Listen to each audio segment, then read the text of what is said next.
risk to the astronauts in Dragon, the teams working to recover them from the water, and the safety of those that come too close. So for the safety of the crew and your safety, we recommend you sit back and watch as we'll be bringing you the best possible views of our astronauts' homecoming. And they will be the best views that you can get. So let's take a minute to meet our returning crew.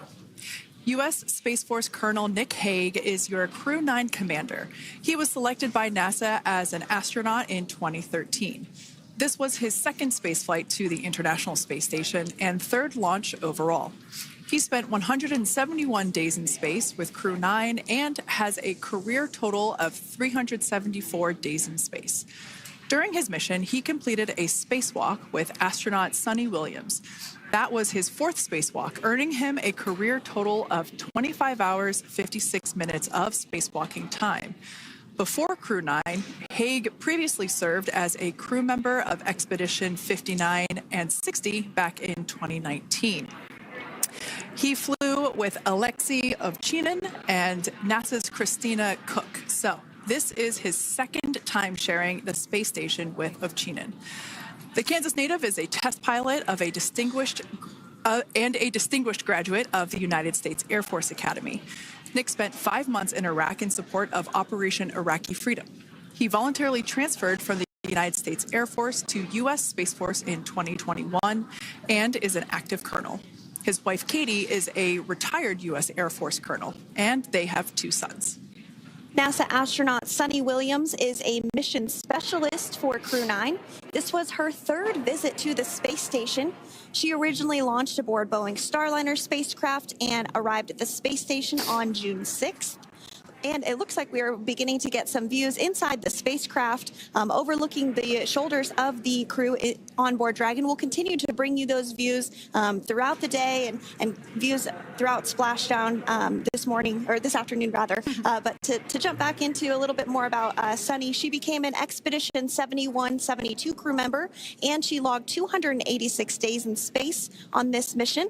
But she actually has a total of 608 days in space, the second most time in space by a U.S. astronaut. Former NASA astronaut Peggy Whitson ranks first for the U.S. with 675 days in space. She conducted 2 spacewalks and has completed 9 over the course of her career for a total of 62 hours and 6 minutes of spacewalking time.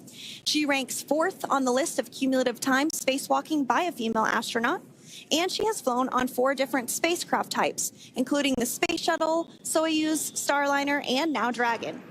Previously, she served on Expedition 14 and 15 in 2006 and 2007, and again with Expedition 32 and 33 in 2012. She's a retired U.S. Navy captain and is a proud graduate of the U.S. Naval Academy. NASA astronaut Butch Wilmore is also serving as a mission specialist today. This is his 3rd spaceflight and, just like Suni, logged 286 days in space. He conducted 1 spacewalk and completed 5 over the course of his career, earning him a total spacewalking time of 21 hours, 2 minutes. He's flown on 4 different spacecraft types throughout his career: the Space Shuttle, Soyuz, Starliner, and now Dragon. Previously, the Mount Juliet, Tennessee native served on STS-129 in 2009 and Expedition 41 and 42 from 2014 to 2015. Wilmore is also retired, a retired captain in the U.S. Navy. And Alexander Gorbanov is a 3rd mission specialist serving on today's mission. Crew 9 was his very first spaceflight to the space station, earning him a total of 171 days in space over the course of his career. Gorbanov, along with Nick Hague, saw the arrival of 4 visiting vehicles and saw the departure of 4 as well. The duo orbited the Earth more than 2,700 times during their mission. Before his cosmonaut selection in 2018, Gorbanov worked as an engineer for a rocket space corporation and helped support cargo spacecraft launches from the Baikonur Cosmodrome in Kazakhstan. To prepare for upcoming events, Dragon is currently doing a couple of things autonomously. First, it's isolating the thermal control system fluid loops from the radiator. This system is what will help keep the internal temperature of Dragon very comfortable for Nick, Suni, Butch, and Alexander during the reentry phase. Dragon is also initiating separation of the claw mechanism, which will terminate data, power, and fluid connections between the spacecraft and the trunk in preparation for that trunk separation that I mentioned earlier. Now, as we saw before, we are hoping to get more views inside of the Dragon capsule. We will bring those, of course. We want to see more of our four crew members. But now a bit more of the Dragon Freedom capsule. It has flown on several missions for NASA. It first launched April 27th, 2022. To the International Space Station on NASA's SpaceX Crew 4 mission. It was subsequently used for 2 private spaceflight missions to the space station for Axiom Space, Axiom Mission 2 in May 2023, and Axiom Mission 3 in January of 2024.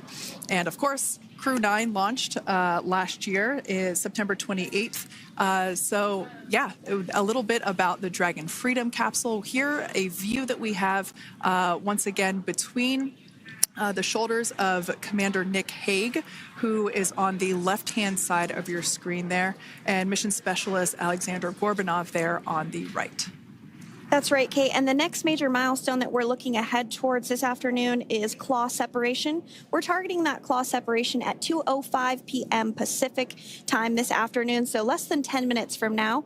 Continuing to get some views inside Dragon Freedom. To the far left there is NASA astronaut Butch Wilmore. And as you can see, the crew is suited up in their space suits.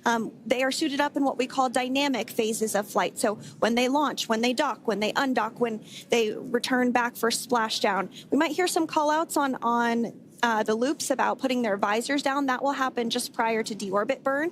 And you'll hear us pause when some of those communications happen. That's because we want to make sure that we are relaying the best information to you all, and so that you hear it as well. So if you do hear us pause, that is what we're doing. You also see they have their on there, and I know the gloves are pretty unique on the Dragon spacesuits, right? They're custom created? Yes, the spacesuit overall is custom fit for each astronaut. These gloves enable usage of the touchscreen panels that they have in front of them. We can't see it from this view, but that view we saw earlier between Alexander Gorbanov and Nick Hague, that is a touchscreen. It allows the crew to monitor everything that Dragon is doing along with those tablets that they have there on their legs. So yeah, the spacesuit itself is intended to act as a mini spaceship, if you will, as once the visors are closed, it is able to maintain a pressure in the unlikely event of a depressurization event for Dragon. So there we can see those screens I was talking about. So there in the center, we've got the location tracker, as well as on the left-hand side, it's mapping out the operations that Dragon is executing. The crew has to remain well informed of all these things that Dragon is doing autonomously. That basically means that Dragon is flying itself. The crew has the ability to gain control of the capsule if necessary, but the capsule is essentially going to bring itself home. But of course, in order to be familiar with Freedom, SpaceX, deorbit sequence start in 5 minutes.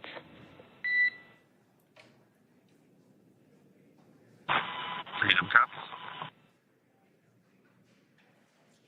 And so we did hear that call out for the deorbit sequence start to begin here in 5 minutes. That call from the ground came from the core, or Crew Operations Resource Engineer here in Hawthorne, Mission Control just behind us. And that went up to Commander Nick Hague. He's going to be doing the majority of the communications during the flight downhill today through Splashdown, and they'll be communicating with the core all along the way.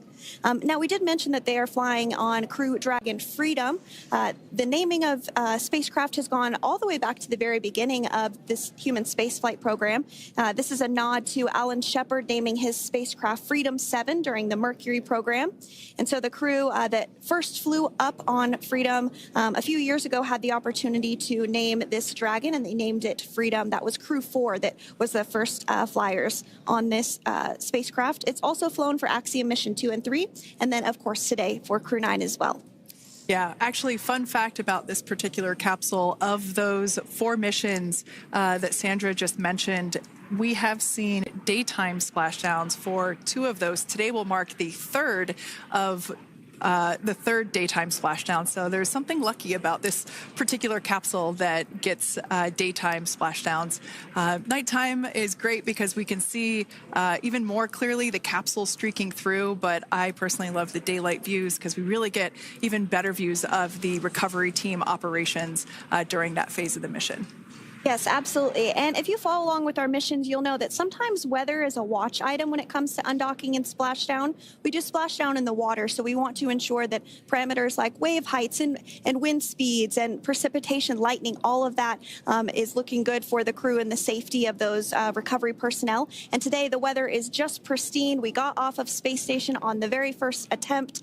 So I'm joking around and saying that it was because it was St. Patrick's Day and we got really lucky with the weather. I wouldn't disagree with that.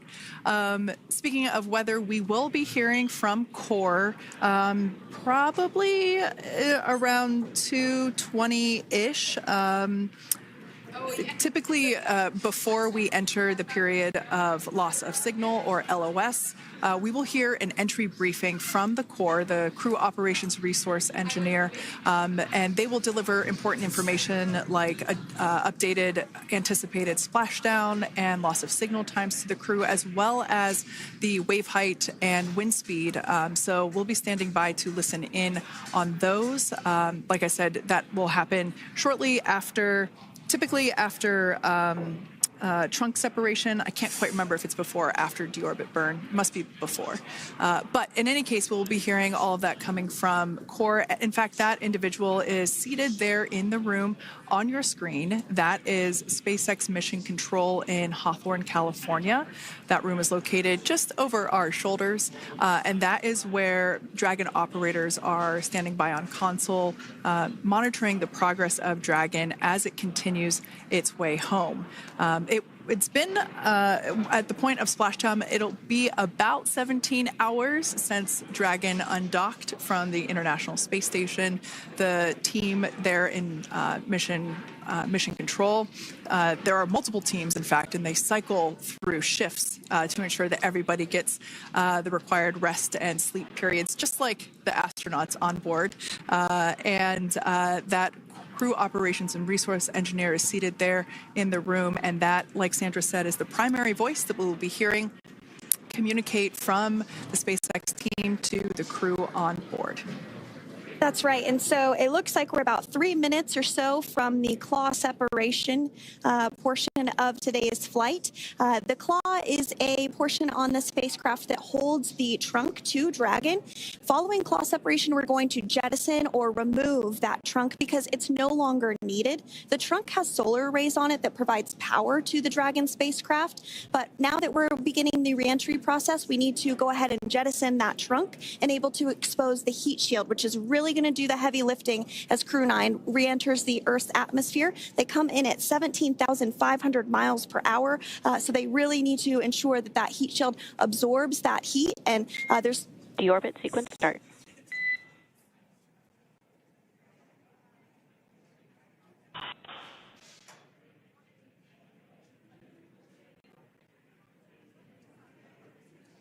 And so we did just get communications there that the deorbit sequence start has begun.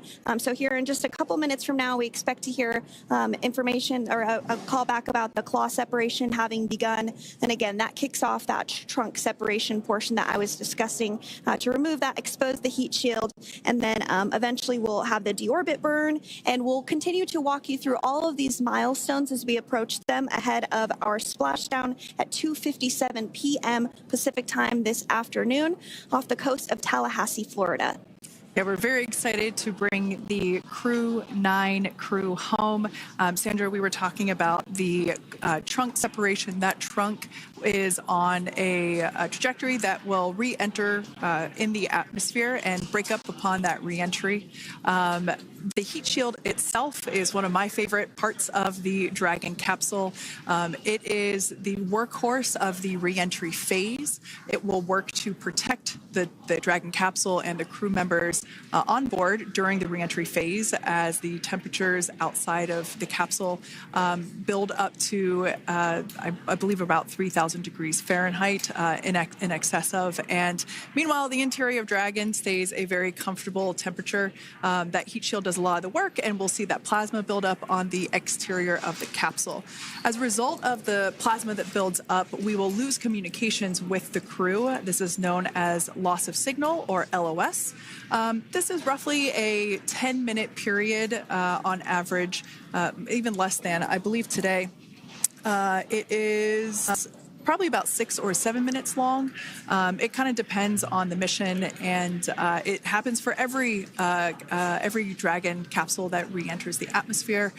Due to that plasma buildup, we're not able to communicate or command the capsule, so we stand by while we wait to regain communication after we pass through that period of loss of signal and get what's known as AOS, or acquisition of signal. Continuing to stand by for claw separation, and then we'll look towards trunk separation. It'll be just about a minute or so after that. That happens pretty rapidly in succession. Some of our milestones will take a little bit longer throughout the day. For example, we will have a deorbit burn after that will take about 7.5 minutes and helps get Dragon set up in the right trajectory to splash down in the Gulf off the coast of Florida. So continuing to stand by for claw separation.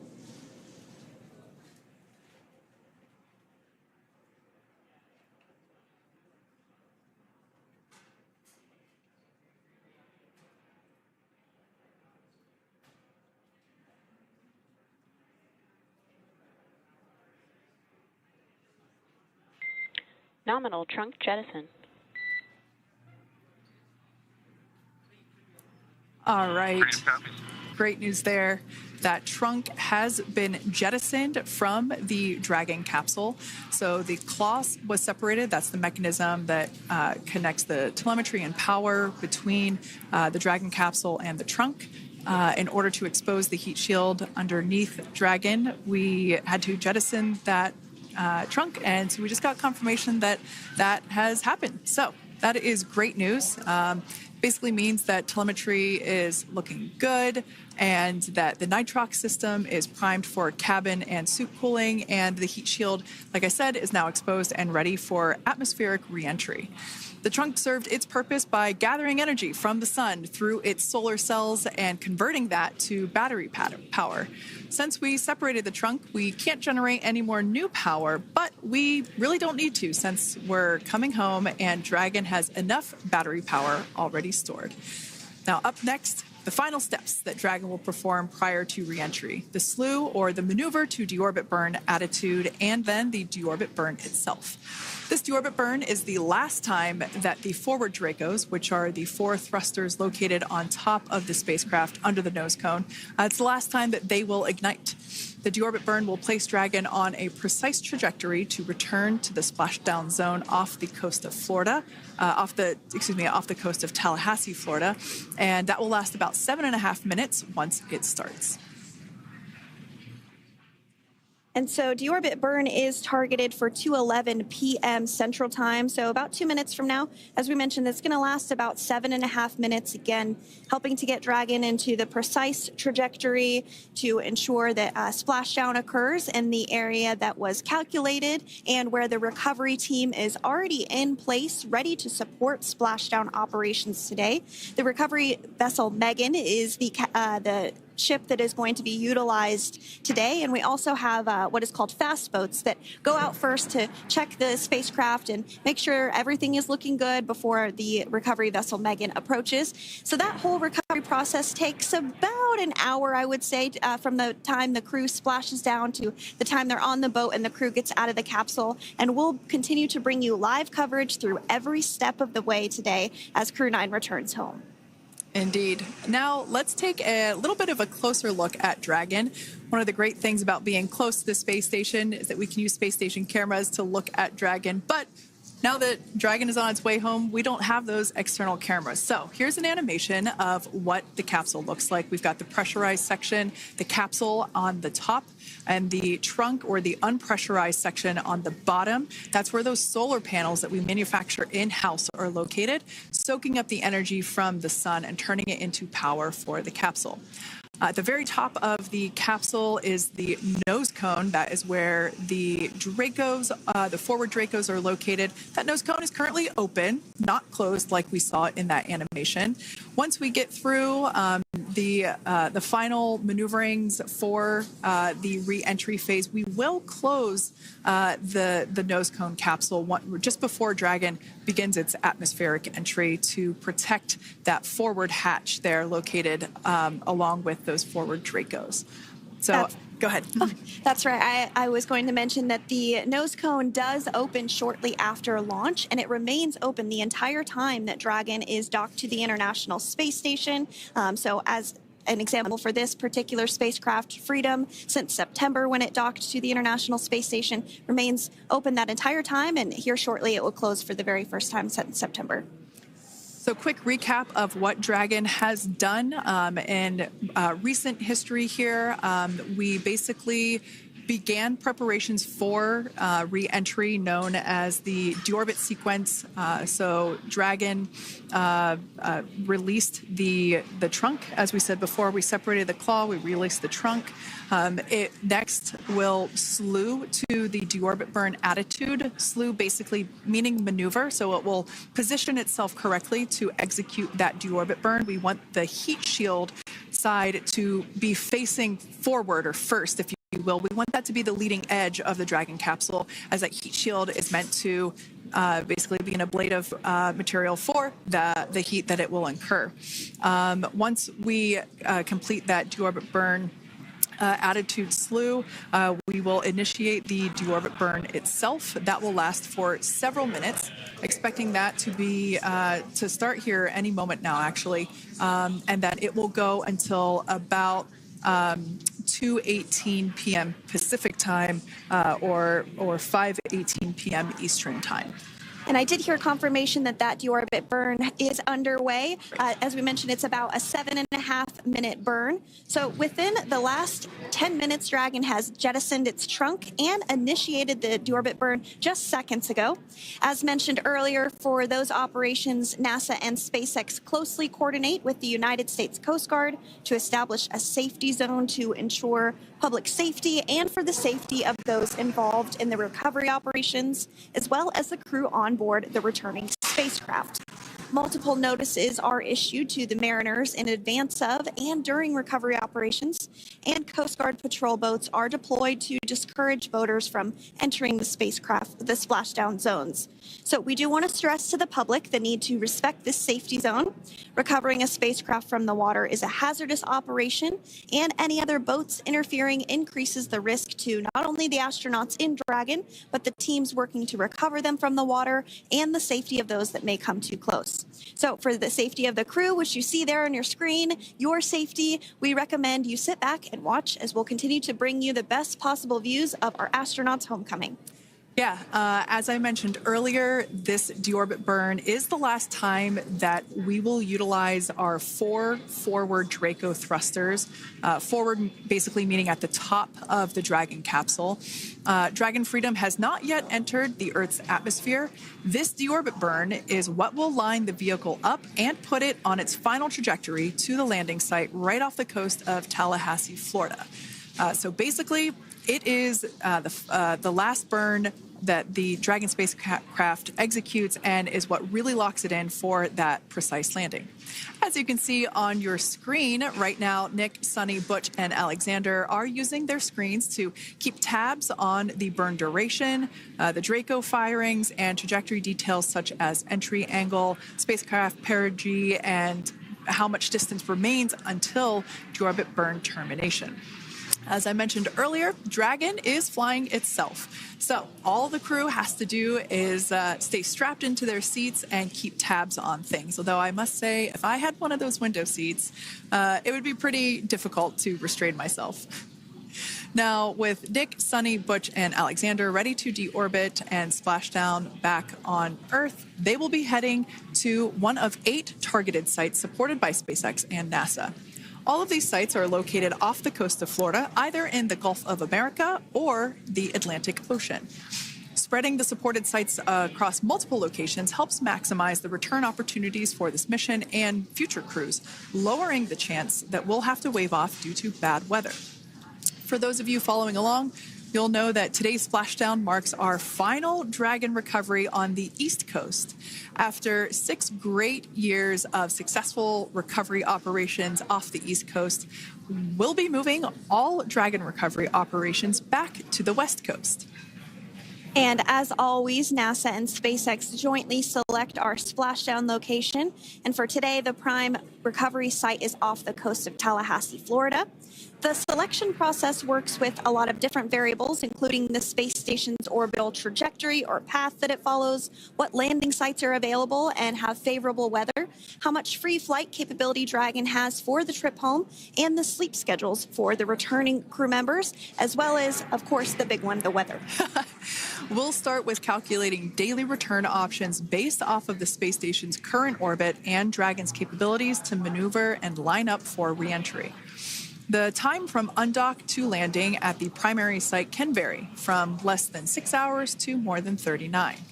Getting home the quickest comes with some obvious benefits, but we always have to make sure the crew is properly rested for dynamic operations, preventing us from scheduling 20-plus hour days for them, of course.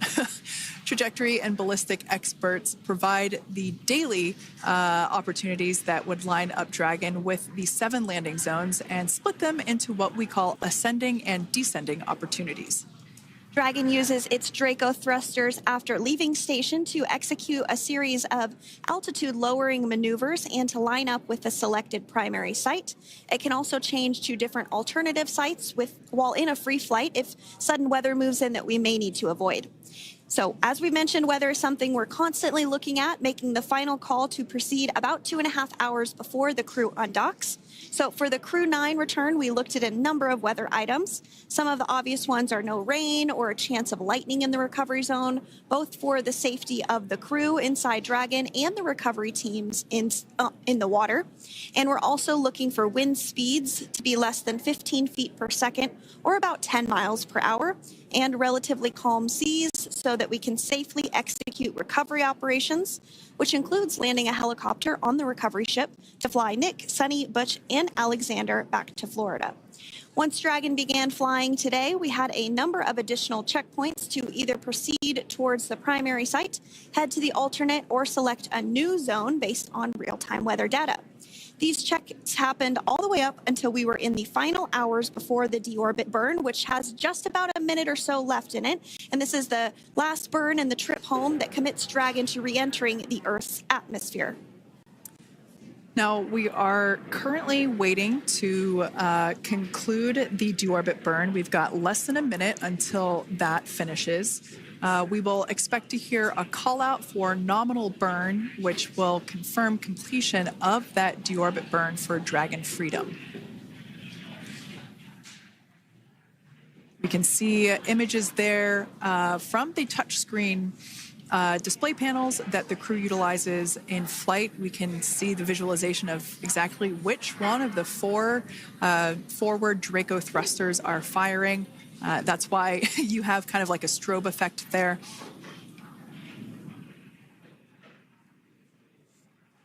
And if you're just joining us, you are looking at live views of the Dragon Freedom. On your left is Commander of Crew 9, Nick Hague. To his right is Roscosmos cosmonaut Alexander Grabenkin. And also in Gorbunov, that is Alexander Gorbunov. And then also in the capsule today is NASA astronauts Sunny Williams and Butch Wilmore. We're awaiting confirmation that their deorbit burn is complete, which is the last burn that's going to help set them up on a trajectory to splashdown off the coast of Florida. Deorbit burn complete. Performance nominal. Nose cone closure initiated. Freedom copies. All right, excellent news there. We heard the words we were looking for, nominal burn. So that means that deorbit burn was successful and nominal, meaning as expected. And we're now beginning to close the nose cone in preparation for atmospheric reentry. So in the background, Dragon is currently inhibiting those forward bulkhead Draco thrusters that we just used to complete the deorbit burn, ensuring it's safe to latch the nose cone shut for re-entry. Also, the vehicle has initiated the nitrox suit purge, which will help keep Nick, Sunny, Butch, and Alexander cool and comfortable during re-entry, which is coming up in about 20 minutes from now. At this point, the nose cone is closing and protecting the forward hatch for re-entry, and the crew are using their screens to continue to monitor the locking of the nose cone, which is done by a set of hooks. And as we mentioned earlier, that nose cone has remained open since September, so this is the first time it's closing in a few months. Yeah, that's absolutely right. Now, we will be expecting, as I mentioned before, an entry brief from SpaceX Core. Again, that's the crew operations resource engineer who is seated in that room that you see there on your screen.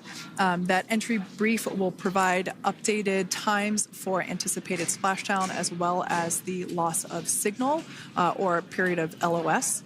And that briefing will also give us information such as wind speed and wave height at the expected splashdown location. But all in all, everything has been great today. All events have been executed on time as expected, and we are looking forward to a splashdown of the Crew 9 crew at about 5:57 p.m. Eastern Time or 2:57 p.m. Pacific Time. Between now and then, things are going to start moving quite quickly. In fact, if anything, this will have seemed like the slower part of the reentry phase. We're going to go through, like I said, that period of loss of signal or LOS. That period is a few minutes long where we are unable to communicate or command the capsule due to the plasma that builds up on the exterior of the capsule. That period, like I said, lasts for a couple minutes. You will start to hear SpaceX Core hail the Crew 9 crew a little bit earlier than expected because we, in the past, have actually regained communications a couple minutes earlier than initially anticipated. So we'll go through that period of loss of signal, that entry period, that specifically when the Dragon spacecraft is re-entering through the atmosphere. Approximately at about 18,000 feet when the capsule is traveling at 350 miles per hour. We will see our first views of parachutes for the day. It's one of my favorite moments of return sequences is when we get to see the drogue parachutes. We'll see the drogues come out. Those drogues will help slow the vehicle down to about 119 miles per hour. And then that is when the main parachutes will come out from the Dragon spacecraft and then ultimately end in splashdown. And we are hearing confirmation that the nose cone is closed and everything was nominal or as expected with that closure. So as we begin the second half of entry, Dragon is now beginning to inject cooled nitrox into the air being delivered to the spacesuits worn by Nick, Sunny, Butch, and Alexander. Again, this is what will allow the crew to remain comfortable while external temperatures reach 3,500 degrees Fahrenheit as they re-enter the Earth's atmosphere. So the heat shield is pointing forward, leading Dragon to the landing site. Yeah. Now, speaking of the heat shield, Dragon's primary heat shield is comprised of PICA 3.0, which stands for Phenolic Impregnated Carbon Ablator. The first-gen PICA was initially developed by NASA for studying and sampling comets within our solar system. SpaceX partnered with NASA to develop PICA X, which was the second-generation product used on all Dragon 1 cargo resupply service missions that resupplied the International Space Station on 20 missions. PICA 3.0 was developed specifically for use on Dragon 2 crew and cargo with enhanced structural and thermal capabilities that allowed the heat shield to be even more effective in the way that it utilized the ability to make that heat ablevate as it goes through the Earth's atmosphere.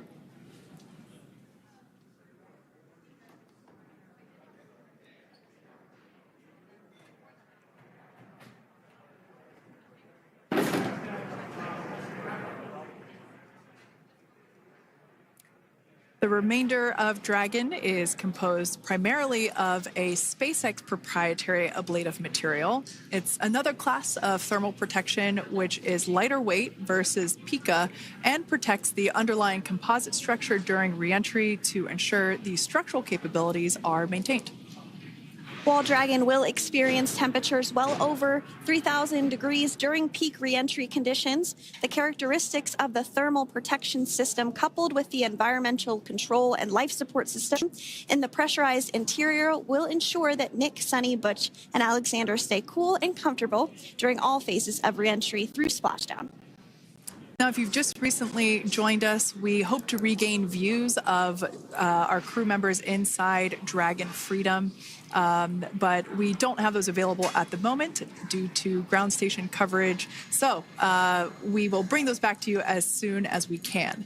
Now, after Dragon Freedom has re-entered the Earth's atmosphere, a series of parachutes will deploy to slow the crew's descent. First will be the 2 drogue parachutes, followed by the 4 main parachutes, and those will guide Dragon to its first contact with Earth since it launched back in September. Dragon will automatically deploy these parachutes when different pressure and positioning sensors on the spacecraft detect that they're at the right speed and altitude. Vehicle velocity at drogue deploy is approximately 350 miles per hour, and they deploy at about 18,000 feet. Now, when the vehicle velocity at main deploy is approximately 119 miles per hour, and they deploy at about 6,500 feet.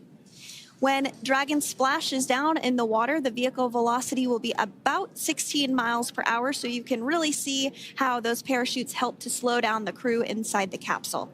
The highest G-load the crew is expected to experience today is about 3 to 5 Gs. Yeah, when you think about really fun roller coasters, they're about in that range. So I'm sure that our crew on board will be well equipped to experience those Gs. It's nothing for them. They go through much more intense training. And so we are continuing to make our way through a number of milestones today. We did have trunk separation. Freedom, SpaceX. Nose cone is secure for entry. Freedom copies.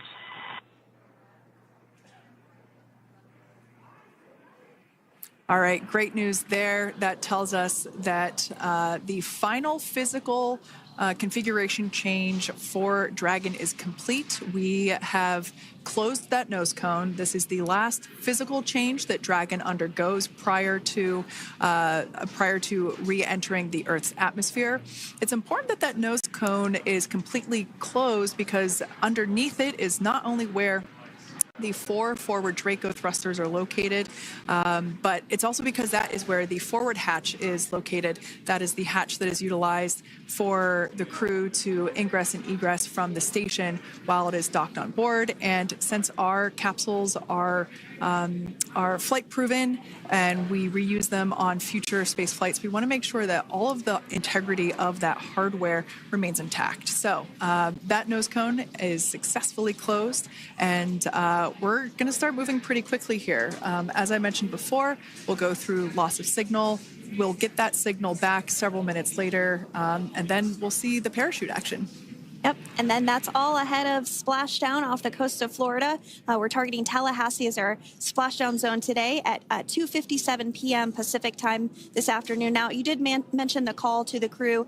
They'll do some additional calculations following that burn and potentially let us know if that splashdown time has changed at all. But right now, we are continuing to target 2:57 p.m. And you can see there on your screen a path of where Dragon will be re-entering today. So if you are in the southern tip of Mexico, you might have the opportunity to see Dragon. Because it's a daytime splashdown, you probably won't have too great of views, but potentially you'll have the opportunity to get a glimpse of it there. Once again, Dragon operators, they're monitoring the progress of Dragon through this re-entry phase. That is SpaceX Mission Control, located here in Hawthorne, California. That is also where the crew operations and resource engineer is seated. That person is the voice that we have heard multiple times and will continue to hear as the primary point of contact to to the crew on board Dragon Freedom. We will also hear the voice of Commander Nick Hague. Basically, after we hear the Corps communicate something, we will hear Nick Hague indicate that they copy, that they heard the message well, some sort of recognition that the message was received. And if you joined us yesterday for our coverage during the undocking, we were communicating through something that's called a big loop. We do that when we're in integrated operations with the International Freedom, SpaceX, for entry sequence. Report when ready to copy. Ready to copy. All right, I've got some updated times for you. Our comm blackout start time is 2144. Our comm blackout end time is 2151. And our splashdown time is the same per your displays, 2157.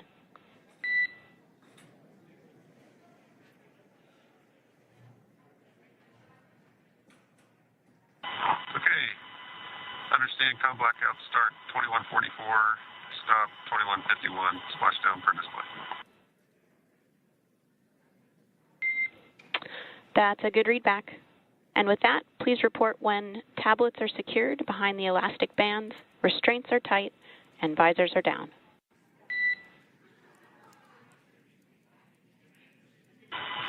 And copy, Wilco.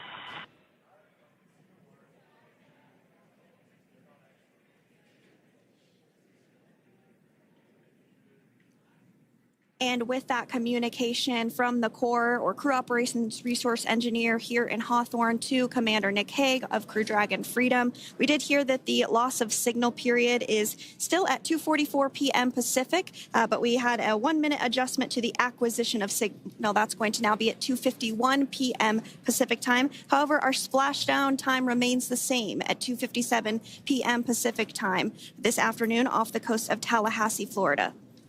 So all good news there as Dragon continues to make its way home with the Crew 9 crew. As we've mentioned before, we are splashing down on the Gulf Coast. We have ability to splash down on either side of Florida, but the location site just outside of Tallahassee, Florida is the site that was selected today due to best recovery conditions. And as Sandra mentioned before, weather is always a watch item, but everything is looking great for that particular recovery location. So I'm sure once we start getting views from the recovery vessel, I have a feeling it's going to be a pretty beautiful afternoon. And we did mention that, of course, this is a daylight splashdown, so we should be getting some great views. We do have a couple of spacecraft called the WB-57, which are high-altitude planes that NASA utilizes during splashdown operations. Those are en route and going to be tracking the capsule as it makes its way through the atmosphere and should be providing some good views for us. Kate and I were just chatting about how we haven't had a daytime splashdown in a little while, so we're looking forward to the views along with you. Yeah. Nighttime views are also great because we can see that capsule streaking through the night sky quite brightly. So like Sandra, you said earlier, daylight will be a little bit less bright, but we will definitely be able to see the SpaceX recovery team operations much clearer. I could also imagine it's probably a little bit easier for the team themselves to do their work in daytime than at nighttime. We'll see them rush in really quickly with a couple of fast boats as they begin the initial safety checks and sweeps of the Dragon capsule, while also retrieving the parachutes from the surface of the ocean. The recovery vessel, the main recovery vessel, will continue to make its way closer to the Dragon capsule. It is stationed a couple miles away from the actual recovery location, the splashdown location, for obvious safety purposes. So it takes a little while for that vessel to make its way over, but once it's closer, we'll have even better views of those recovery operations. And you may be wondering why sometimes we splash down in the daytime versus the nighttime. And believe me, we would all love for these operations to happen during regular daytime working hours. But unfortunately, orbital mechanics just doesn't quite work out that way. So it has to deal with the location of the International Space Station, as well as where the splashdown zone is on Earth and that trajectory, as well as the phasing. So as we mentioned earlier, sometimes we have phasing as short as 6 hours, sometimes in excess of 30 plus hours. It just depends on where the targeted area is that the capsule is going to splash down. So today's phasing has been 17 hours since undocking occurred at 10:05 p.m. Pacific yesterday evening for us here in Hawthorne. Early wee hours for folks on the East Coast and other areas of the United States. Yeah, but regardless of whether it's daytime or nighttime, the SpaceX recovery team has trained and practiced and rehearsed for it all. So regardless of daylight, they are really efficient with those operations. And but like you said, Sandra, it has been a minute since we have seen a daytime splashdown on a NASA SpaceX crew mission. The last daytime recovery was on Crew 4, which was the debut flight for the capsule flying today, the spacecraft known as Dragon Freedom. And so, yeah, kind of a fun fact there in terms of the timing of that daylight splashdowns. Once again, standing by for more communication with the crew. The next event that we have coming up is the start of that period known as loss of signal. That is the period still expected at 2:44 p.m. Pacific time. This lasts for several minutes while the capsule is making its way through the Earth's atmosphere, the heat shield located at the bottom of the capsule, really doing all the work at that point in time in terms of using the atmosphere to slow the capsule down from its orbital speeds of 17,500 miles per hour. Our tablets are secure, restraints are tightened, visors down. We are configured for entry. Freedom, I copied. Tablets are secured, restraints are tight, and visors down.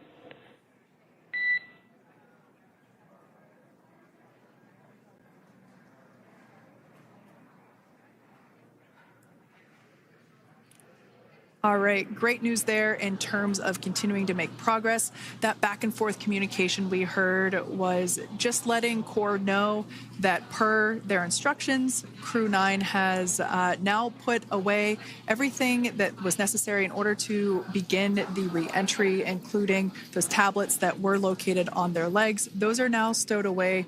They've tightened that safety harness that we see there, and the visors are now down. So with all that being said, let's take a minute to meet our returning crew. U.S. Space Force Colonel Nick Hague is your Crew 9 commander. He was selected by NASA as an astronaut in 2013. This was his second spaceflight to the International Space Station and third launch overall. He spent 171 days in space with Crew 9 and has a career total of 374 days in space. During his mission, he completed a spacewalk with astronaut Suni Williams. That was his fourth spacewalk, earning him a career total of 25 hours, 56 minutes of spacewalking time. Before Crew 9, Hague previously served as a crew member of Expedition 59 and 60 back in 2019. He flew with Alexei Ovchinin and NASA's Christina Cook. So this is his second time sharing the space station with Ovchinin. The Kansas native is a test pilot and distinguished graduate of the United States Air Force Academy. Nick spent 5 months in Iraq in support of Operation Iraqi Freedom. He voluntarily transferred from the United States Air Force to U.S. Space Force in 2021 and is an active colonel.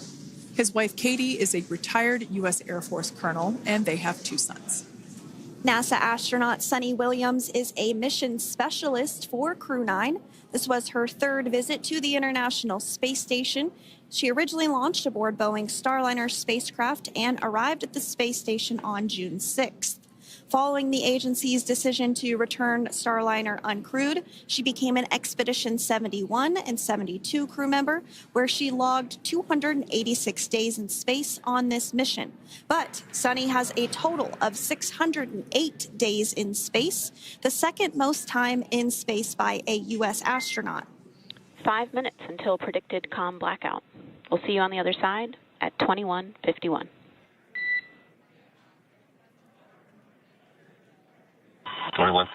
Talk to you soon. And with that call out from the Crew Operations Resource Engineer to Commander Nick Hague, letting them know that everything is looking good ahead of the loss of signal period. We will see the crew on the other side of the loss of signal period at 2:51 p.m. Pacific time this afternoon. Continuing on about Sunny Williams, who has a total of 608 days in space, the second most time in space by a U.S. astronaut. Former NASA astronaut Peggy Whitson actually ranks first for the U.S. with 675 days in space. Sunny conducted 2 spacewalks and has completed 9 over the course of her career for a total of 62 hours, 6 minutes of spacewalking time. She ranks 4th on the list of cumulative time spacewalking by a female astronaut, and she has flown on 4 different spacecraft types, including the Space Shuttle, Soyuz, Starliner, and now Dragon. Previously, she served on Expedition 14 and 15 in 2006 and 2007, and again with Expedition 32 and 33 in 2012. She's a retired U.S. Navy captain and is a proud graduate of the U.S. Naval Academy and was the first astronaut to run a marathon in space. Pretty awesome stuff. Now, NASA astronaut Butch Wilmore is also serving as a mission specialist today. This is his 3rd spaceflight and, just like Sunny, logged 286 days in space. He conducted 1 spacewalk and completed 5 over the course of his career, earning him a total spacewalking time of 21 hours and 2 minutes. He's flown on 4 different spacecraft types throughout his career: the Space Shuttle, Soyuz, Starliner, and now Dragon. Previously, the Mount Juliet, Tennessee native served on STS-129 in 2009 and Expedition 41 and 42 from 2014 to 2015. Wilmore is also a retired captain in the U.S. Navy. Next up is Alexander Gorbunov, who is the 3rd mission specialist serving on today's mission. Crew 9 was his first space flight to the space station, earning him a total of 171 days in space over the course of his career. Gorbunov, along with Nick Hague, saw the arrival of 4 visiting vehicles and saw the departure of 4 as well. The duo orbited the Earth more than 2,700 times since September. Before his cosmonaut selection in 2018, Gorbunov worked as an engineer for a rocket space corporation and helped support cargo spacecraft launches from the Baikonur Cosmodrome in Kazakhstan.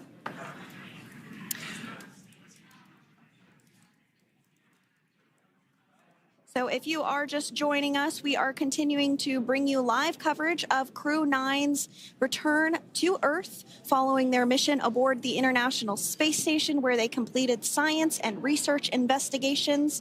We are targeting splashdown off the coast of Florida at 2:57 p.m. Pacific time. The next major milestone that we'll look ahead towards is what we call loss of signal, or LOS, when we won't have communications with the crew because they will be re-entering the Earth's atmosphere.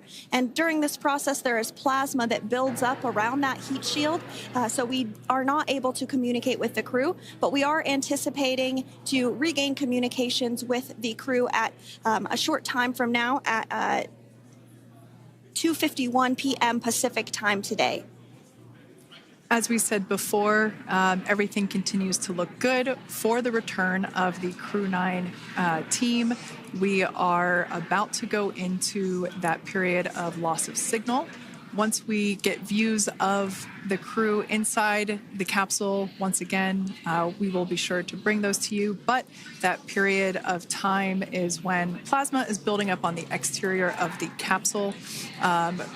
generating heat in excess of 3,500 degrees Fahrenheit. So we are unable to communicate or command the spacecraft at that time. And that includes, unfortunately, video feeds as well. So as soon as we get the views back inside Dragon, we will bring those to you. But until then, we are going to stand by and continue to monitor the progress of Dragon.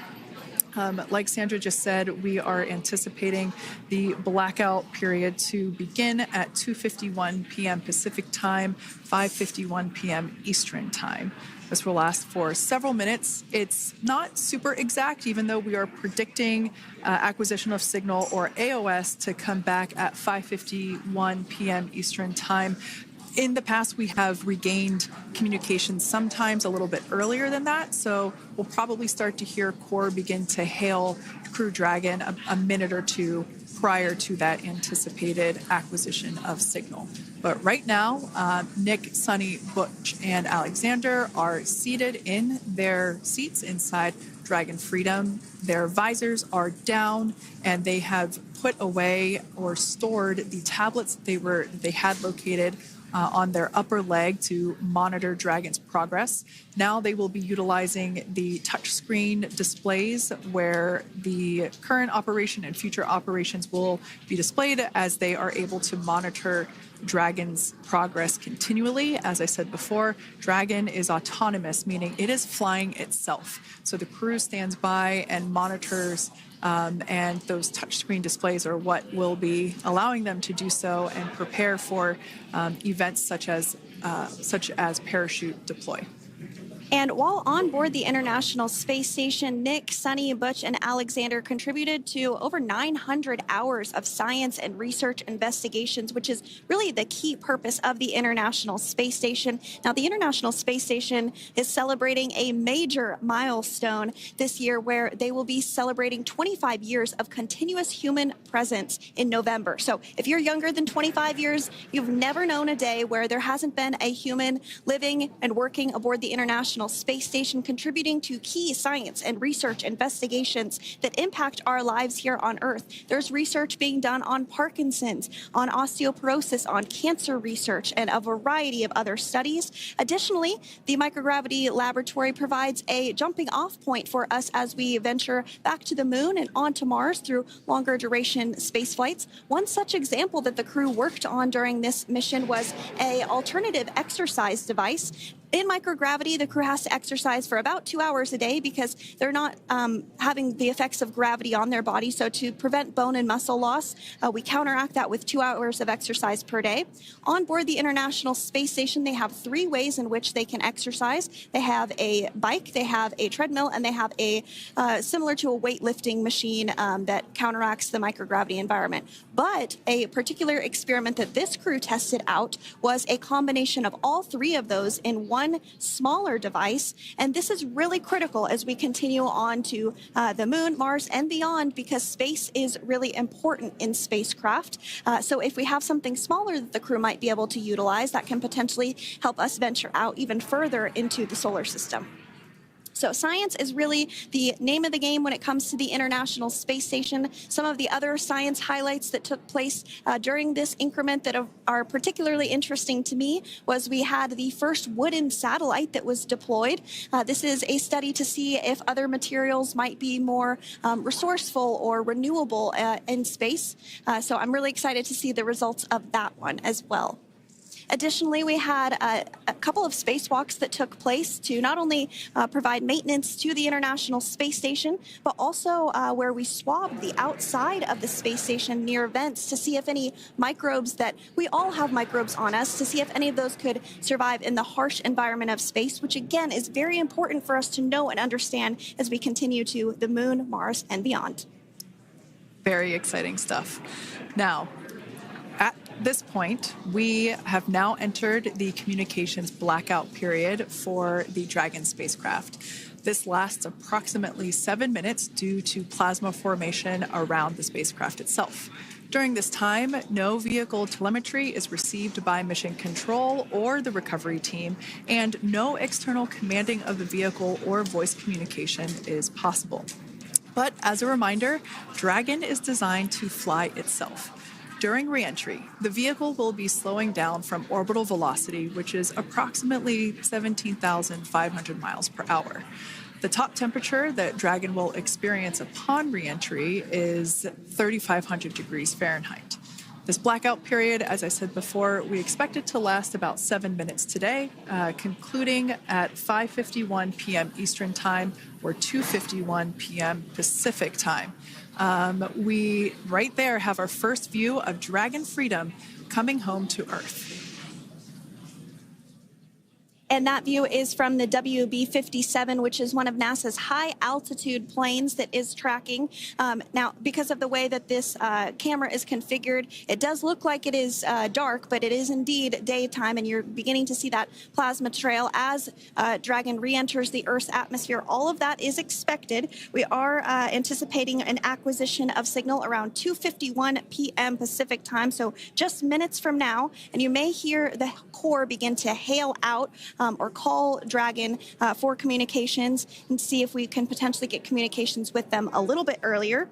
Following this, we'll have two events in rapid succession. We'll have the drogue parachutes deploy at 2:53 p.m. Pacific, followed by the mains just 1 minute later at 2:54 p.m. Pacific Time, ahead of a splashdown at 2:57 p.m. Pacific Time off the coast of Tallahassee, Florida.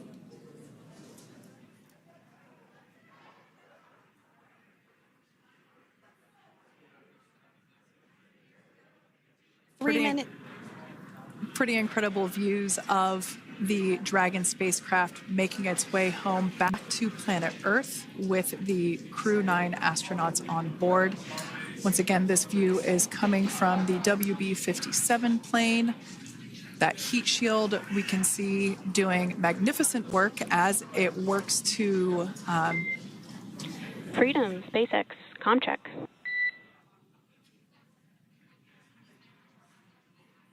All right, we're going to start hearing the SpaceX Crew Operations Resource Engineer. SpaceX Freedom is with you. 4.6 T. Enjoying the ride. Copy that, Freedom. Great news there from Commander Nick Hague reporting back. We see a healthy flight computer. Expect automated chute deployment. Freedom copies.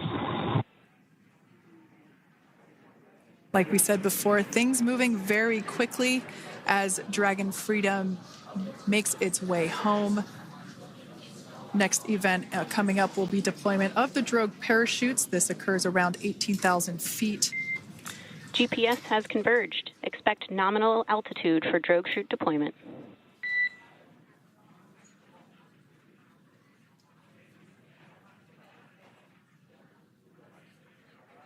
We're about 2 minutes away from deployment of those drogue parachutes. Now the heat shield is continuing to work to slow the vehicle down. That entry period, the Dragon spacecraft went from orbital velocity about 17,500 miles per hour down to about 350 miles per hour. So that really gives you a sense of why that plasma builds up on the exterior of the capsule, thanks to the heat shield and the work that it does. Those drogue parachutes will slow it down from 350 to about 119 miles per hour. We can see 15 kilometers. Brace for drogue window. We can see seat rotation happening inside the capsule. Great to get those first views of our crew members. Once again, the capsules are going about 350 miles per hour when the drogues are deployed. Those drogue parachutes that we manufacture here in-house are going to slow the spacecraft down to 119 miles per hour. And that is when we will see the main parachutes deploy, and that occurs about 6,000 feet above the ocean's surface. And we are expecting drogue deployment at 2:53 p.m. Pacific, so we should see it any second now. And there you are getting a great view of Crew 9 inside Dragon Freedom as it returns back to Earth. We are awaiting the drogue deploys. This view coming from the WB-57 high-altitude plane. And there you see it on your screen, drogue deployment. Drogue descent rate nominal. You can hear the crowd here. Visual on 2 healthy drogues. crowd here very excited as Dragon Freedom continues to make its way back to planet Earth.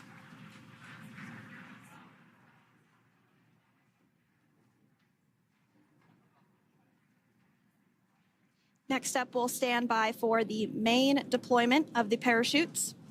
The mains are quite a bit larger. You'll be able to notice the difference on your screen once they deploy, and they continue to ensure that the Dragon spacecraft slows down even further.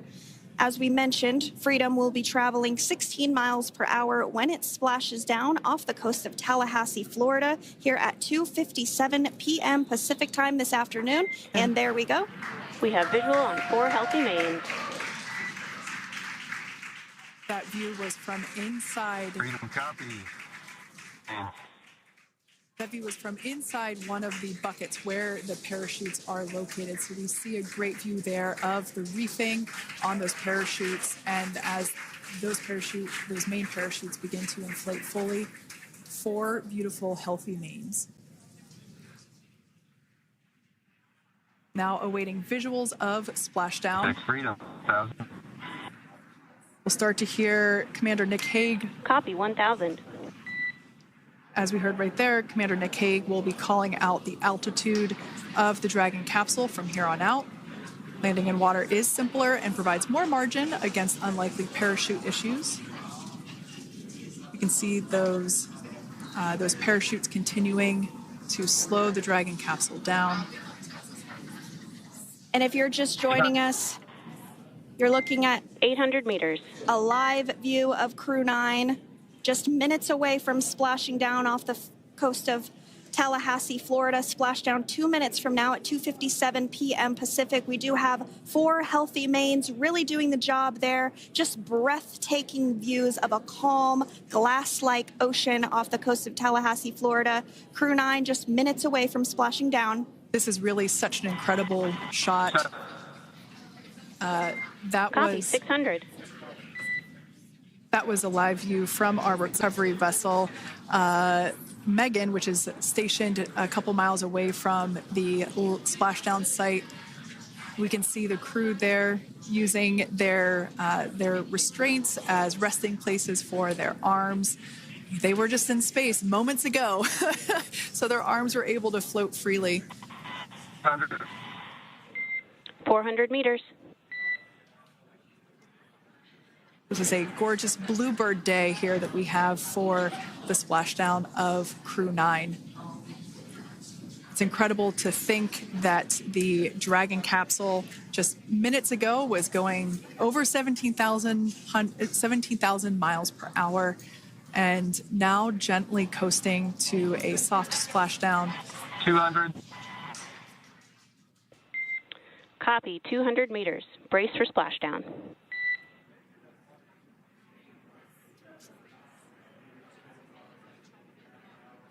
As you can see there on your screen, continuing to monitor progress of the Dragon spacecraft. And we're going to stand by for splashdown, located in the Gulf of America, off the coast of Tallahassee, Florida.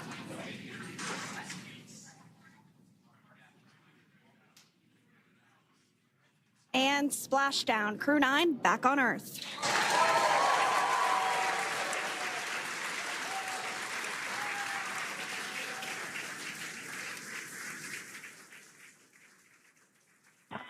And SpaceX Freedom, splashdown. Good main release. Copy splashdown. We see main chutes cut. Nick, Alex, Butch, Sunny, on behalf of SpaceX, welcome home.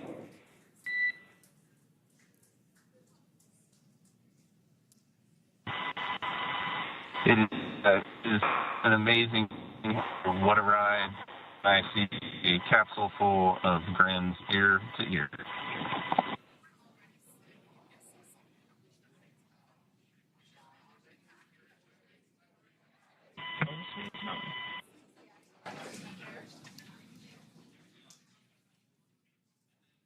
And as you can see on your screen, we have visual confirmation of splashdown. Dragon Freedom has returned home, and NASA astronauts. System safety verifications are in progress. We'll report back when recovery personnel are en route.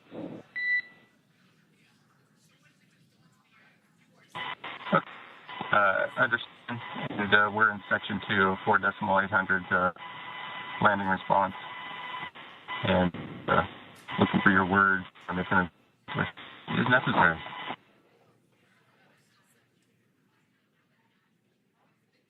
In the distance, we can see the recovery vessel making its way. Copy, you're in section 2 for the environmental assessment in 4.800. That is not necessary today. Understand. Raising button. So we will continue to have communications between the Corps and Nick Hague, the commander of Crew Dragon Freedom, which just splashed down 2 minutes ago off the coast of Tallahassee, Florida. Dragon Freedom has returned home with NASA astronauts Nick Hague, Sunny Williams, Butch Wilmore, and Roscosmos cosmonaut Alexander Gorbunoff. They're back on Earth after approximately 17 hours of a return journey from space. The SpaceX recovery ship and team have been waiting for Dragon's splashdown, and they will now make their way to the splashdown location. The teams have been ready and waiting about 3 nautical miles away, so it's going to take them about 30 minutes or so to make their way to SpaceX Freedom. Pretty sure we're in stable 1. Copy, stable 1. We see the same. It's going to take about 30 minutes for the recovery team to make their way over to Nick, Sunny, Butch, and Alexander, who are still seated and secured inside that Dragon spacecraft there on your screen. Incredible views there of that thermal protection system, or TPS.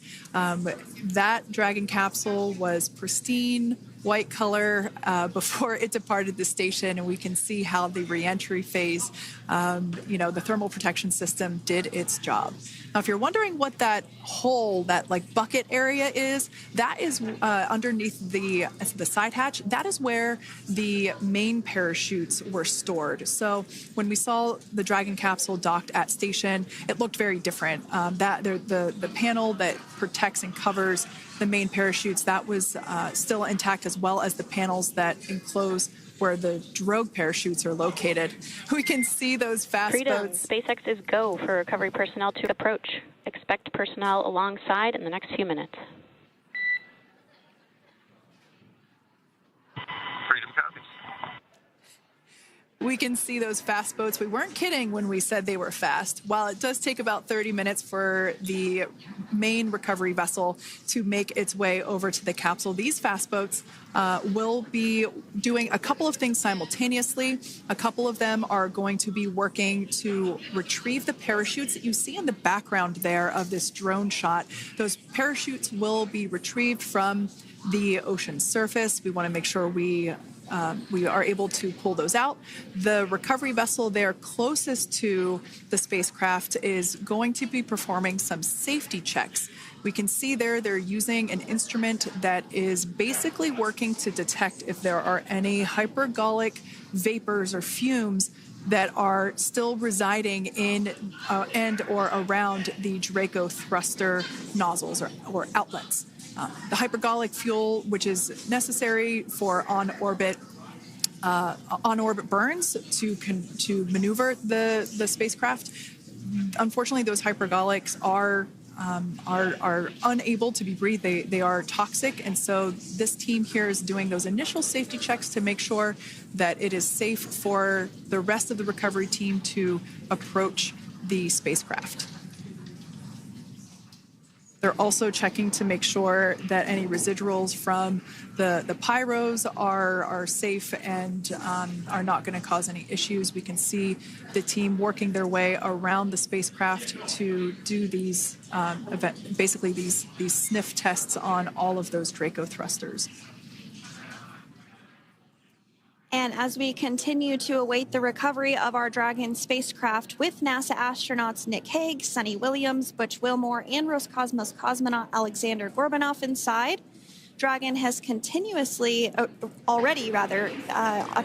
completed several steps to safe itself following splashdown. We are continuing to see Dragon in what is known as Stable 1 configuration. That's kind of the ideal configuration following splashdown. It's upright, and the Dragon capsule's in the right configuration for it to be hoisted into the recovery vessel Megan, which you do see a little ways off in your screen approaching. Dragon will continue to remain live on air with you through that recovery process, all the way through the point where the crew is extracted from the Dragon spacecraft. Now, if you are just joining us, the mission has gone smoothly so far. Dragon successfully splashed down off the coast of Tallahassee, Florida at 2:57 p.m. Pacific, 5:57 p.m. Eastern Time this afternoon. Approximately 17 hours prior to splashdown, Dragon autonomously undocked from the International Space Station, completed a series of departure burns, jettisoned its trunk section, and performed its final burn, the deorbit burn. This placed the Dragon spacecraft on a trajectory toward Tallahassee, Florida. Dragon successfully re-entered the Earth's atmosphere, followed by deployment of its parachutes to slow the spacecraft down to a gentle splashdown. We're now going to follow the Freedom. Hypergol sweeps and unfired ordnance checks are nominal. Rigging is in progress.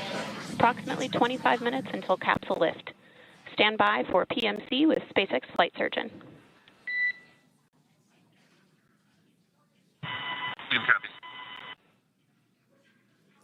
And so what we did just hear there was communications that those hypergol checks were complete. They didn't find any of that upon those checks, so we'll continue to move through the timeline. Next up is a process called rigging, which you see happening right now on your screen. This is when a SpaceX recovery personnel actually works to climb aboard the capsule and work through procedures ahead of lifting onto the nest of the recovery vessel Megan. We heard it's going to be about 25 minutes or so until that lift actually takes place.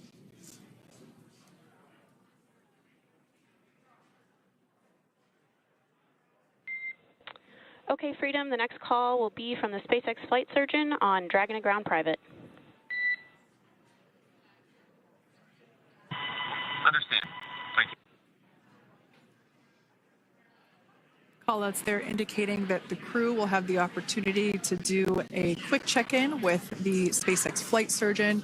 This is standard procedure for every Dragon spacecraft when it returns to Earth.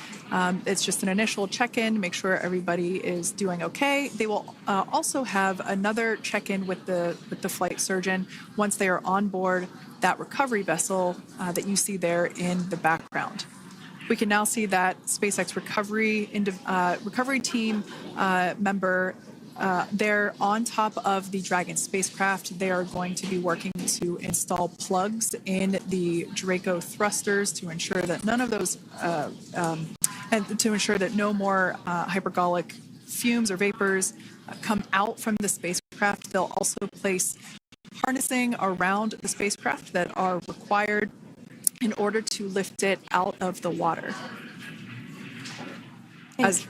Go ahead, Sandra. Continuing to get some views of the recovery personnel, both the main recovery vessel Megan, as well as some of those fast boats that we've discussed previously. It looks like just a beautiful day there out off the coast of Tallahassee, Florida. Weather was pristine. We were able to get undocked from the International Space Station as expected at 10:05 p.m. Pacific time yesterday evening, and Crew Dragon has since completed steps ahead of its splashdown at 2:57 p.m. Pacific, and we're now stepping through procedures to get Dragon hoisted up onto the Megan recovery vessel and get the crew extracted out of the spacecraft. And you did see some of the parachutes that were near the spacecraft. Upon detection of landing, Dragon automatically releases those main parachutes to prevent wind from pulling the spacecraft. Dragon then automatically safes any pyrotechnics that may still be present on the vehicle and may automatically perform additional minor system reconfigurations. The astronauts will remain seated and in their suits at this point, but the onboard air conditioning keeps things temperature controlled inside the spacecraft so the crew remains comfortable, and the communication systems. Freedom, SpaceX, ComCheck. SpaceX, this is Freedom. We have loud and clear. Copy that, Freedom. Have you loud and clear as well, and Dragon to ground is no longer private. Understand. Thank you. As we saw there on the screen, we have a couple of fast boats in the recovery fleet that have quickly moved into the splashdown location. They are being followed by one of the main recovery vessels, which will move into position upwind of the spacecraft. The two fast boats have very specific roles. Excuse me. The first approach is focused on immediate safety inspection, as we saw. They do this for spacecraft integrity and checking for any presence of those hypergolic propellant vapors. And this ensures that it is safe for the recovery vessel to approach Dragon. Once Dragon is cleared for full approach, as we heard is the case today, the team begins rigging the spacecraft for water recovery by the recovery ship. The second fast boat is responsible for parachute recovery and also serves as a redundant boat to the first one that makes the initial approach to the Dragon spacecraft.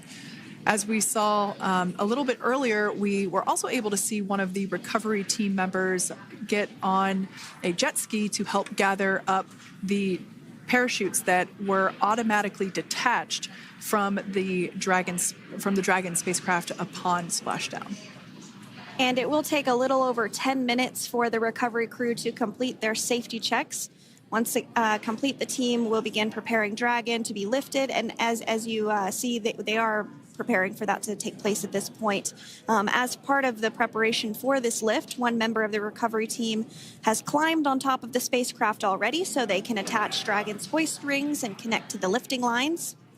It will take us less than an hour to raise Dragon to the recovery boat and remove the crew from the spacecraft. After medical checkouts, the crew will return to land within 4 hours by helicopter. And if no additional medical assistance is needed, the crew will board a waiting NASA plane and depart for Houston.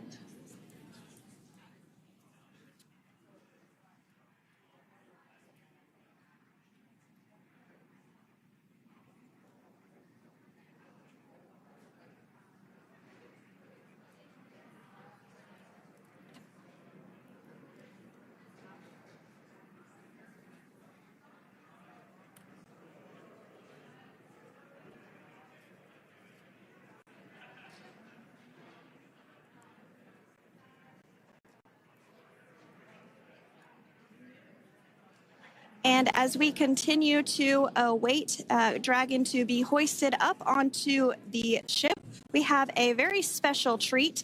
NASA Public Affairs Officer Jaden Jennings, who is actually on the recovery vessel and had a bird's eye view of the splashdown today. Jaden, how are you? How was the view from the recovery vessel?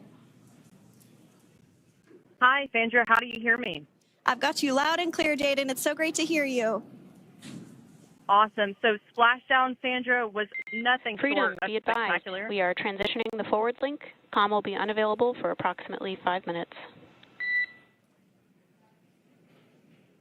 Freedom comes.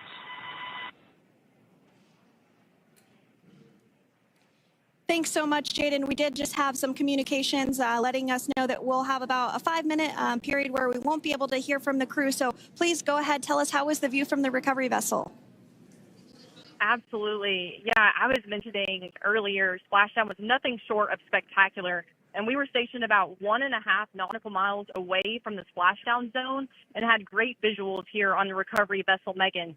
We actually saw a little of the smoke trail as the spacecraft was coming in, and then moments later we spotted those drogue chutes, and this was quickly followed by 4 healthy white and orange main parachutes. We then tracked Dragon all the way down as it slowly propelled into the ocean. And I think I speak for all of us on the ship when I say a new core memory was made today, and we are looking forward to having Crew 9 on board with us a little later. Jaden, that is amazing. Now, obviously, we are watching it here on camera, and the landing conditions looked pretty good, but how was it from your perspective? What is the sea state out there? Absolutely. Absolutely. So we've had optimal conditions for Splashdown, and today it is sunny and 63 degrees outside right now with clear skies, light winds, and calm seas. The sea looks absolutely beautiful right now, and light blue with the sun reflecting from it. And Kate, I think the crew's going to like what they feel weather-wise on this picture-perfect day for Splashdown off the coast of Tallahassee.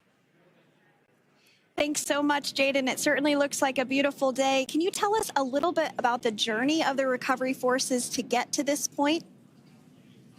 Sure. So one unique aspect of this recovery was the onboard training on station conducted for Butch and Sunny to ensure they were ready to return on a Dragon spacecraft. That training covered all aspects of their return, including nominal and contingency departures, deorbit burns, splashdown, and post-landing ops, which is what this team is preparing for now. As for the recovery teams themselves, we started the day taking a series of helicopters out to the vessel. And as standard, the recovery director and crew support teams were on that first helicopter out and took the time to get everything prepared on the ship. About 2 hours before splashdown, they deployed those fast boats and jet skis into the water. I was actually on the second helicopter out, and we were on the vessel about an hour and a half before splashdown and landed on top of the helicopter pad on the Megan.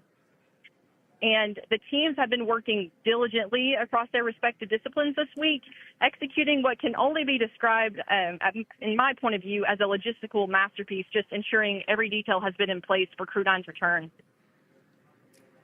That is such great news. I'm so glad that you're able there to experience it in person. Now, can you tell us a little bit about what's next to retrieve the crew for the recovery personnel on board?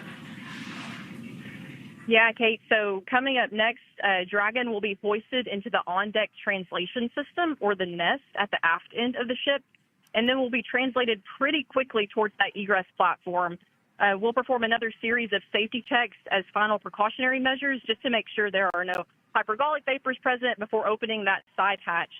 And then once that side hatch of the spacecraft is open, the crew will be assisted out of the capsule one by one from NASA and SpaceX. Freedom, SpaceX, ComCheck.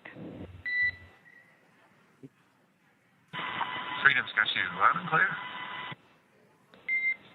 Thanks, Nick. I've got you loud and clear as well. We have completed our forward link transition.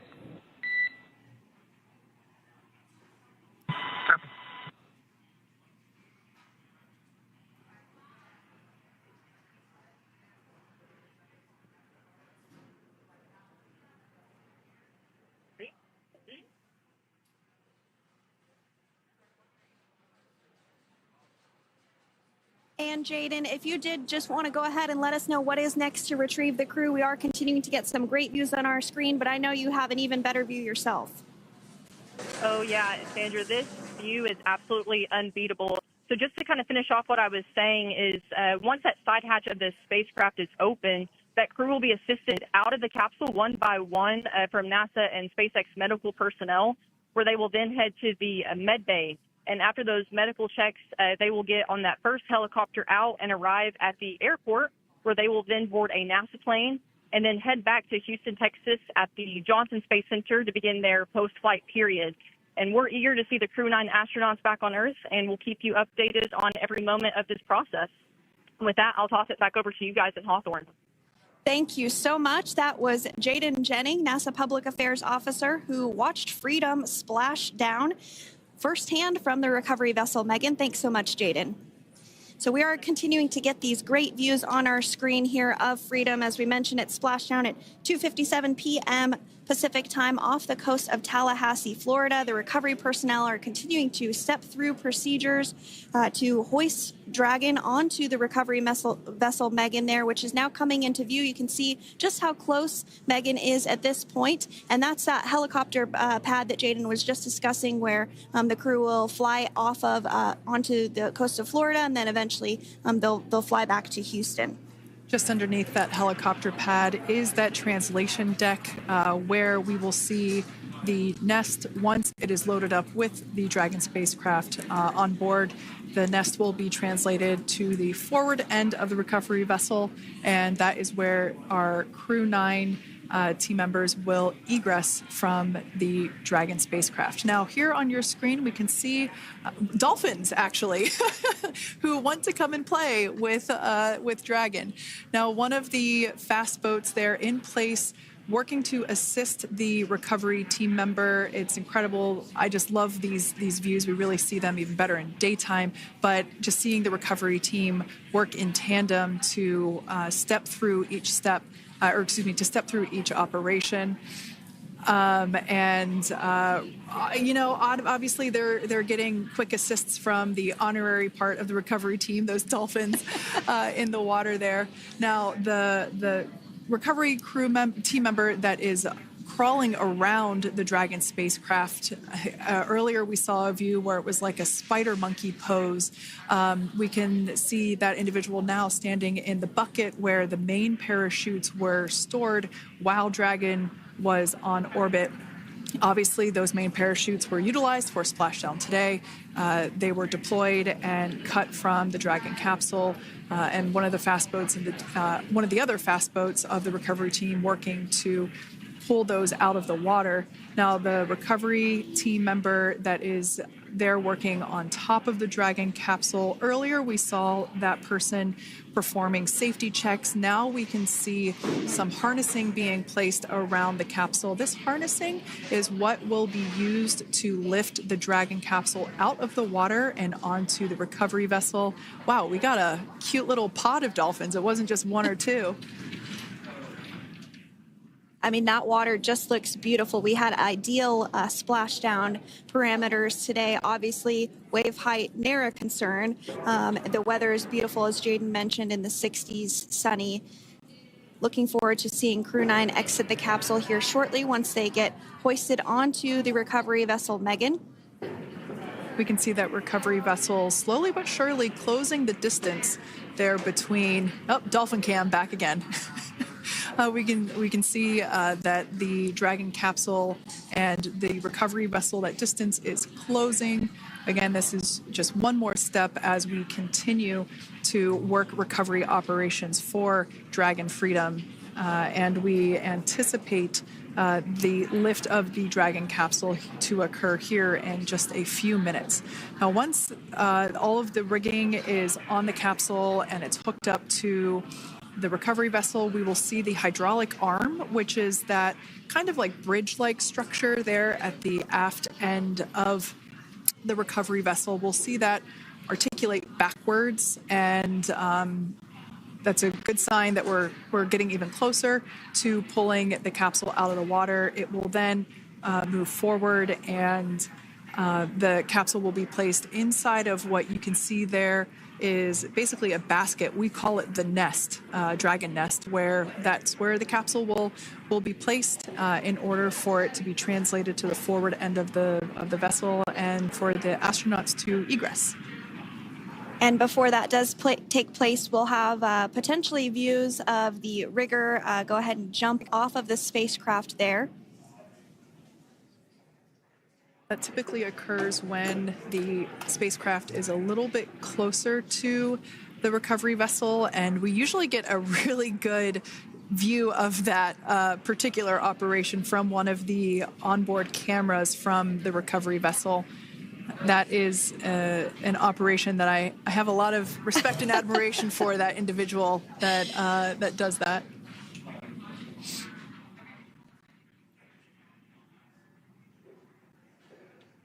So again, Dragon continuing to get closer and closer to the recovery vessel Megan. You see some of those ropes now coming into view as well. If you are just joining us, Crew 9 Splashdown off the coast of Tallahassee, Florida at 2:57 p.m. Pacific time with NASA astronauts Nick Hague, Butch Wilmore, Sunny Williams, and Roscosmos cosmonaut Alexander Gorbanov. They're now working through procedures to hoist this spacecraft up onto the recovery vessel Megan. We just saw that hydraulic arm get lowered into the lifting position. That arm will be the mechanism that is utilized to lift Dragon up and out of the water and into the nest located there at the aft end of the recovery vessel. And the recovery vessel being used today is, as we mentioned multiple times, is named Megan, but that's actually after NASA astronaut Megan McArthur, who flew on Crew 2 a couple of years ago.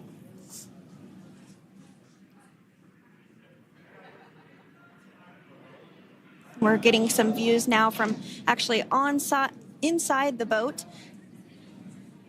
Yeah, you're exactly right. This view is straight down the recovery vessel. That platform that was closest to the camera, that is the egress platform. Freedom, rigging is almost complete. Approximately 5 minutes until capsule lift. Great news there from SpaceX Core. So about 5 minutes left until we see Dragon Freedom get lifted out of the water. That hydraulic arm, as I said before, is the mechanism that will lift it. It's quite swift, actually, the whole process of getting the spacecraft. Brace for capsule lift. Bracing. There it goes, Dragon Freedom being lifted out of the water and onto our recovery vessel, Megan.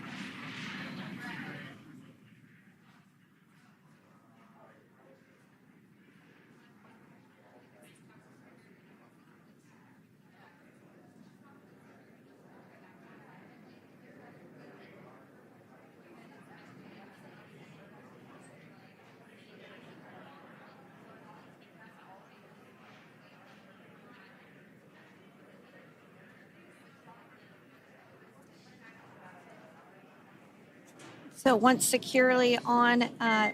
Welcome aboard the recovery vessel. Recovery personnel are completing final checks and stand by for translation to the egress platform. Freedom copies. Great news there, letting us know that Dragon Freedom has been successfully recovered from the water's surface. If you've just joined us, we had an on-time splashdown at 5:57 p.m. Eastern Time, and we can now see that the water recovery operations are continuing to progress. The nest where the Dragon spacecraft is located is going to get moved forward. This will happen after one of the recovery crew members does some checks, and we'll also see some hosing. Obviously, the spacecraft splashed down in salt water. Salt water is corrosive, and we want to try and rinse out as much of the salt water as possible to reduce that corrosion on the metallic structures. So we can see some guidance there being provided, really steering the spacecraft properly into the Dragon's nest. And it's been 30 minutes since Dragon splashed down, and as you can see there, the spacecraft is already on board the recovery vessel Megan. Things continuing to move very smoothly today throughout the entire operations from the deorbit burn up until this point as well. And Freedom, it looks like the positioning wasn't quite right, so they are working on repositioning the capsule in the nest now. Okay, copy that. Thanks. And with that, the team is just going to adjust the Dragon spacecraft a bit so that it's in the right position ahead of translating up a little bit closer ahead of the side hatch. So the team is now going to step through the procedures to ensure that that takes place. While Dragon does fly itself autonomously, it clearly is unable to park itself autonomously. We want to make sure that the Dragon capsule is properly seated there in that nest.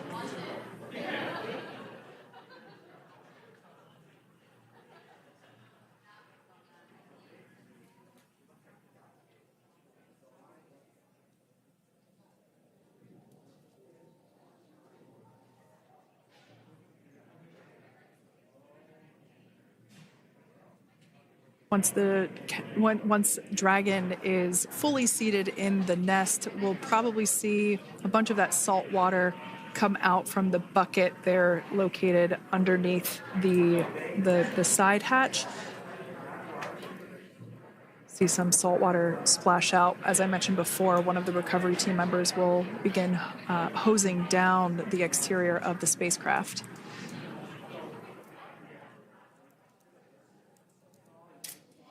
So you are continuing to get some great live views on your screen of Crew 9, which includes NASA astronauts Nick Hague, Sunny Williams, Butch Wilmore, and Roscosmos cosmonaut Alexander Gorbanov, who splashed down off the coast of Tallahassee, Florida, 2:57 p.m. Pacific time this afternoon. Now working to get that spacecraft situated in the nest. Just making some final adjustments and tweaks to ensure that it's nice and secure.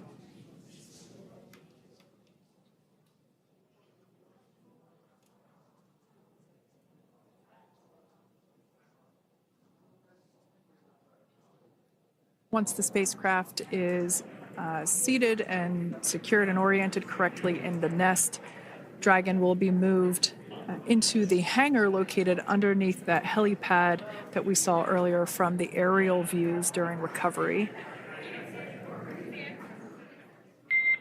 All right, Freedom, looks like you are settled into the nest now. Team is working through hypergol sweeps. Copy all.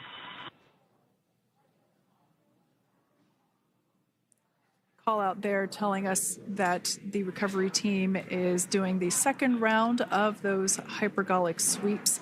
This helps ensure that everyone, all the recovery team members that are located basically right where this camera is located on, towards the forward end of the recovery vessel, that they will all be safe once the spacecraft is translated forward. So we're just doing some additional steps to make sure that the hypergolic propellant that is utilized for maneuvering the Dragon capsule while on orbit, making sure that none of those vapors are still present on the exterior of the capsule. That's right. And there are a variety of individuals on board the boat that help with recovery operations. Not only do we have the recovery personnel that you see here, but we also have a doctor that will check out the crew members as standard procedure. As with any spacecraft that is returning from space, we always perform a medical check with the crew. So you will see the crew come out of the capsule and be placed on stretchers, just like with the Soyuz landing and with all of our Dragon splashdowns. That is the nominal procedure.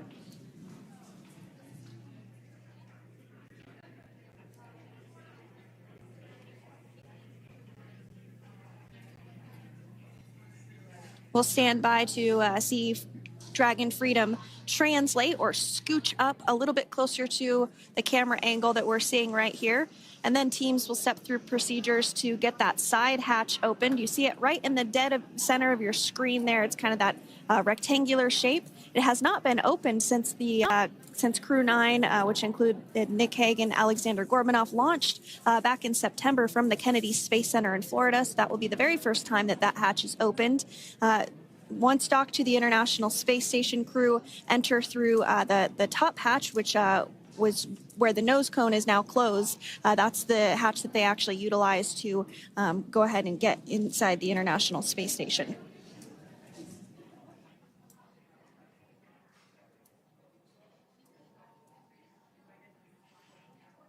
So as we get a little closer to that hatch opening procedure, you might start to see more individuals come into frame for some of that support. The ship has a maximum capacity of a little over 40 people on board, and it takes a variety of different roles, as we've discussed, to support. Also on board is the chief of the astronaut office for NASA, that's Joe Acaba.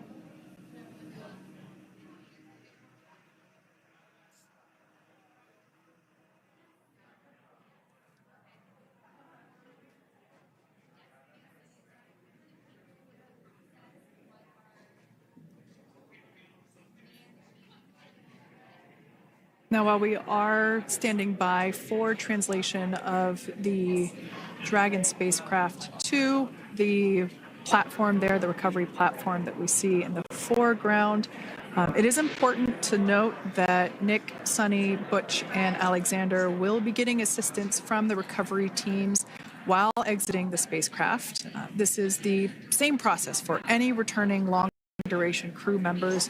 As you could imagine, returning to a gravity environment can wreak havoc on our vestibular system, which is responsible for maintaining balance and motion. Of course, safety is our #1 priority with this operation, so we'll see the crew members helped out of the spacecraft one by one, and they will be assisted the few feet to the medical quarters aboard the boat. And on board Dragon are 3 veterans space flyers. That includes Nick Hague, the commander, as well as Butch Wilmore and Sonny Williams. Alexander Gorbanov is completing his very first space flight on this mission, and he completed 171 days in space along with Nick Hague.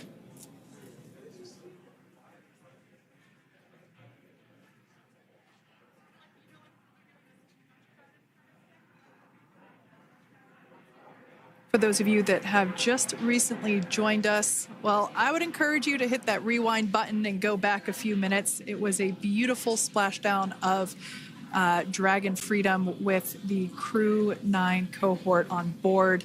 They had an on-time splashdown at 5:57 p.m. Eastern Time, 2:57 p.m. Pacific Time. We can see that the spacecraft... Freedom translation is in progress. Copy, and seal it. We can see that spacecraft was successfully recovered from the ocean surface and is now being washed with fresh water, as obviously they splashed down in salt water. So we're trying to rinse off as much of that salt water as possible. And we can see the spacecraft continuing to move closer and closer to that recovery deck. Freedom, the crew is working on side hatch opening now. Expect hatch open in about 2 minutes. Okay, copy that.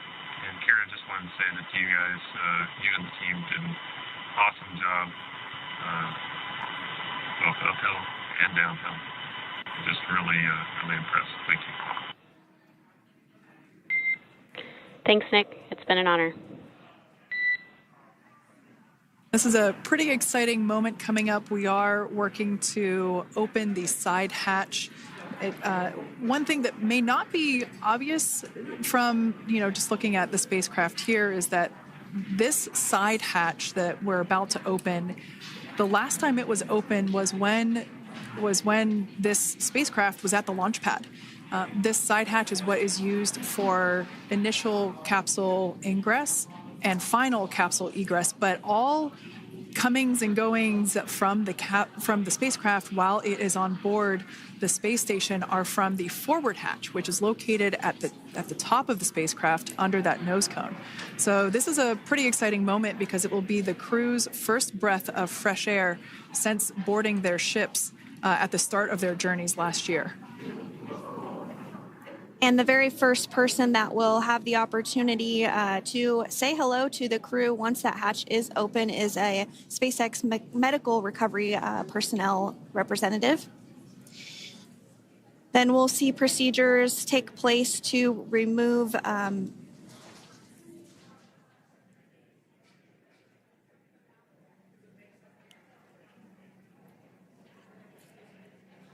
the footrests of Dragon. That will just help the recovery personnel get a little bit more room to access the crew and help get them out of the spacecraft. Yeah, you're absolutely right. Safety is, once again, top priority here, and removing those footrests from all 4 seats will be helpful as a recovery, as a SpaceX recovery team member will actually go into the capsule,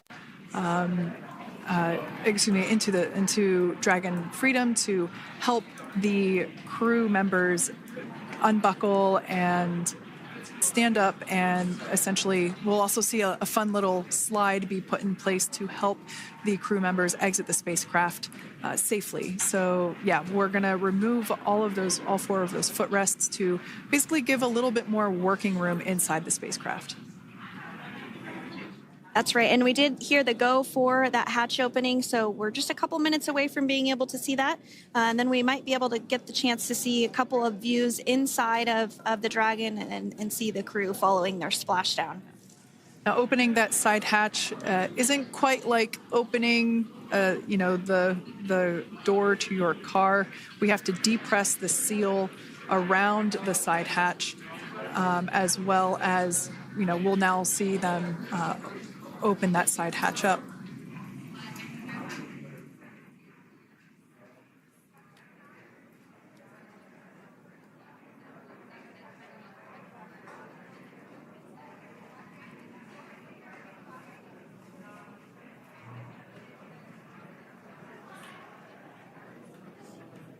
And there you have it. The side hatch is open for the first time since September.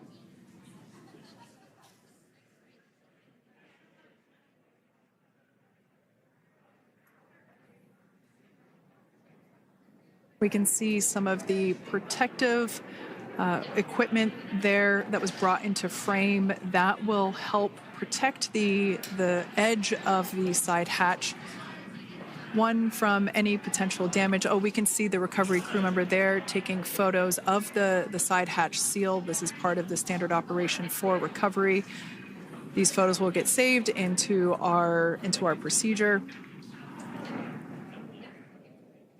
We'll then install that protective frame around the side hatch. This helps to ensure that the side hatch itself, the edges of it incur no damage while crew members are coming out from the spacecraft.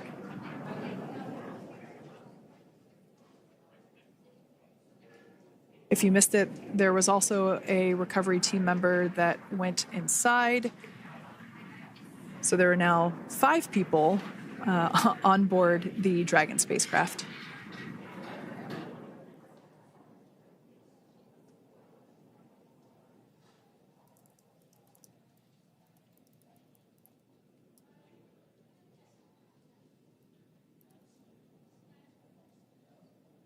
And if you are just joining us, it has not yet even been an hour since Crew 9 splashed down off the coast of Tallahassee, Florida at 2:57 p.m. Pacific time. The crew is now on board the recovery vessel Megan, and the hatch is open. The next major milestone that we'll see is when the crew will actually egress or exit the spacecraft. But before that, they'll continue to, the recovery personnel rather, will continue to install that protective area around the hatch and then remove the footrests. So we're a couple minutes away from seeing the crew egress, but not too long away.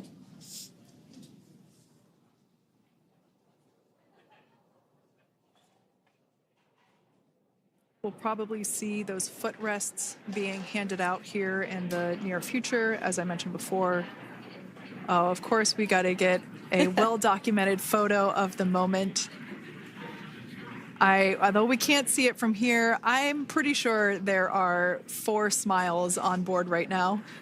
And we did hear that report out from the commander, Nick Hague, following Splashdown, that there were four smiles as far as he could see. Yeah, capsule full of grins. Now, generally speaking... And there we do see Crew 9, some happy waves, smiles all around back on Earth.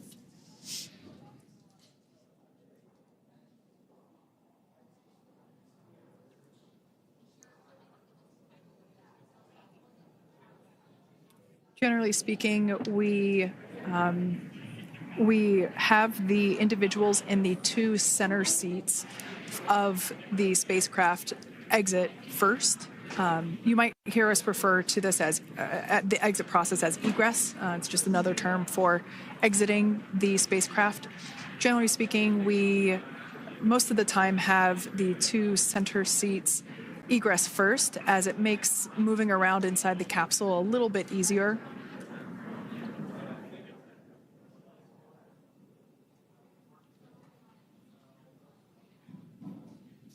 We can see the tablets that were previously located on the upper leg of the crew members. We can see those being handed out to the recovery team. Those were taken off prior to the entry phase, to spacecraft reentry.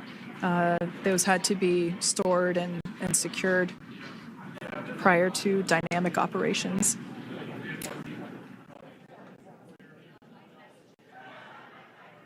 It looks like we are starting to see the footrests also be removed. I just saw one there on the screen. There are 4, of course, 1 for each crew member.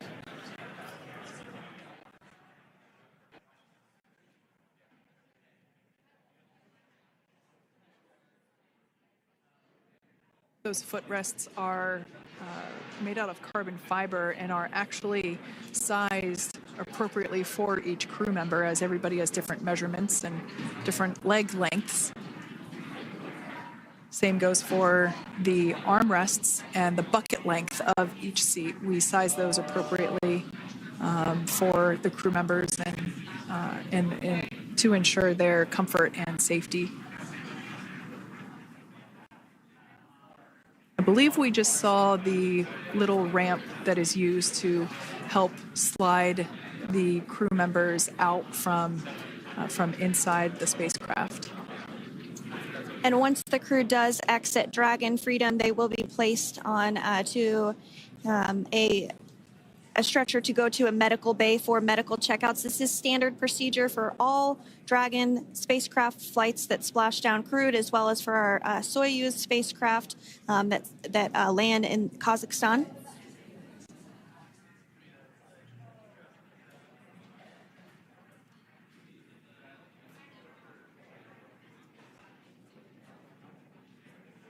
We could see the exterior of Dragon Freedom quite clearly in this shot, and it's such a beautiful sight.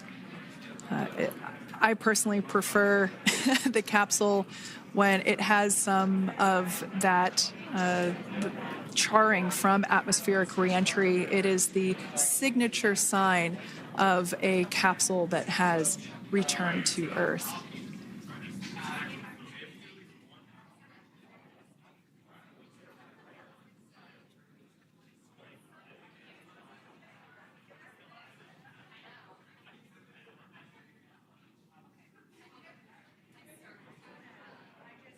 Continuing to stand by for our first crew member to egress or exit for Dragon Freedom following their splashdown at 2:57 p.m. Pacific time. Dragon undocked from the International Space Station at 10:05 p.m. Pacific just yesterday, so it was about 17 hours of phasing.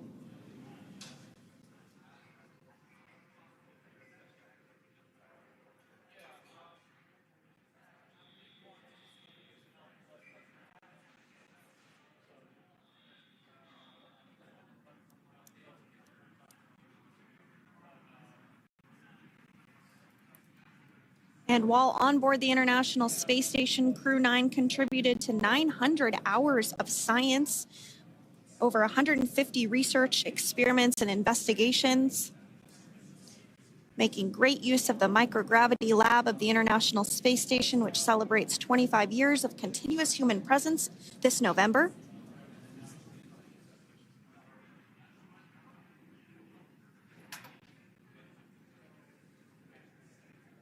Looks like we're about to get our first crew member here upon egress of the Dragon spacecraft.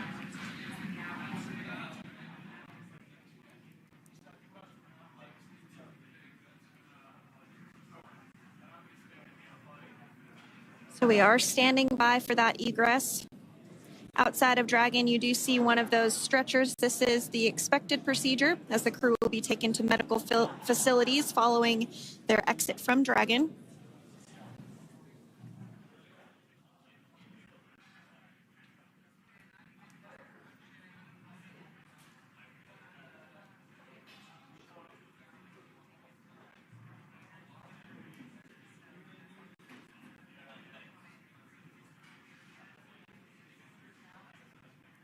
We can see folks on board clapping as our first crew member.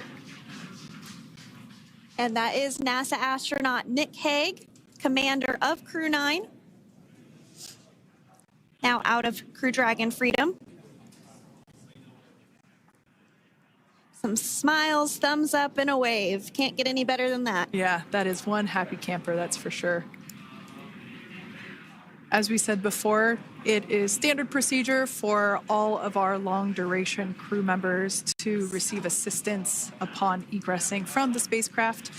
We basically help them move off of the recovery deck and into the private medical quarters for their initial consultation with the SpaceX flight surgeon. So we'll see that take place for all 4 of our crew members today.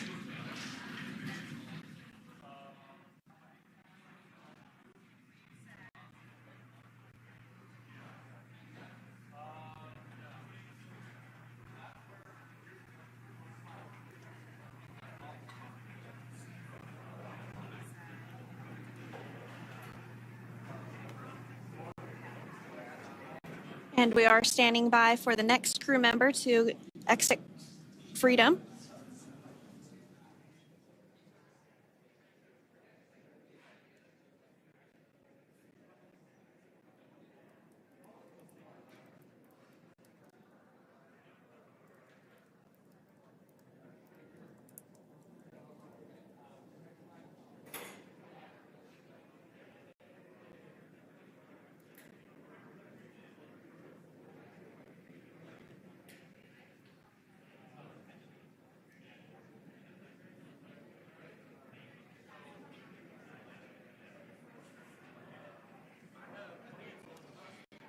Next up out of the capsule, we expect Roscosmos cosmonaut Alexander Gorbanov. His first space flight. Spent 171 days in space alongside NASA astronaut Nick Hague. Looks like we're getting some cheers and clapping on board as Alexander is slid down the little ramp and placed into the mobility aid. Once again, big smile.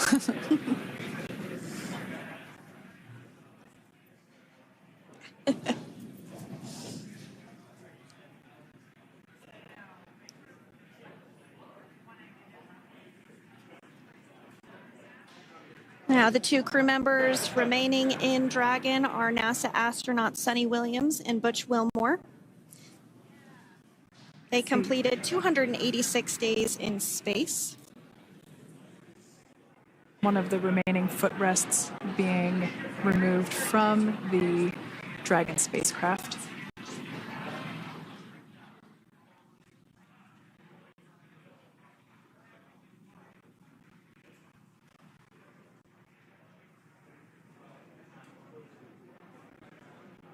As I said before, we generally try to have the crew members that are located in the two center seats aboard Dragon, and we like to have them egress first if possible, as it creates a little bit more movable working room inside the spacecraft. There is a recovery crew member inside that is helping all of our Crew 9 crew egress or exit from the spacecraft.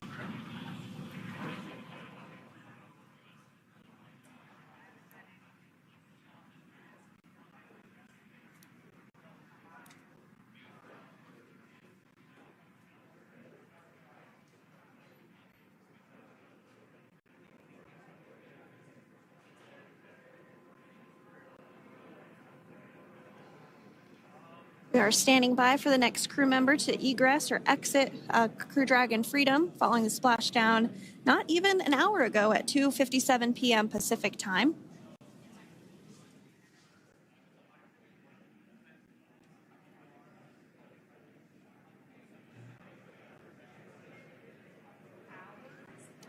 Really have the recovery operations down pretty quick at this point.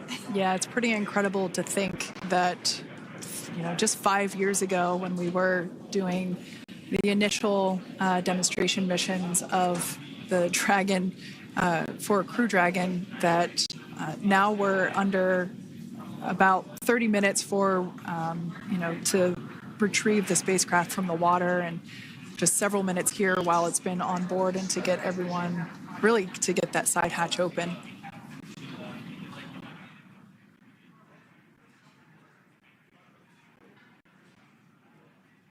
For those of you that have just recently joined, the Dragon had an on-time splashdown.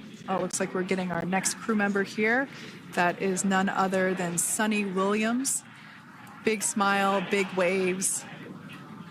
She, like her other crew members, now will be assisted onto the mobility aid.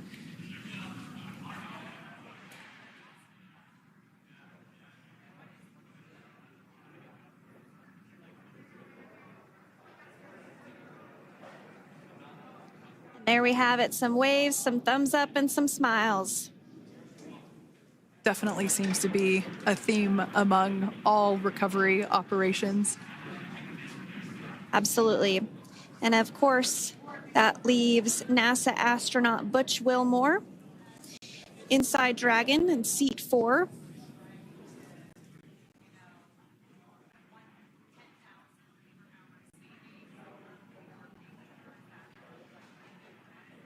We're getting some views of him now as he egresses or exits the spacecraft.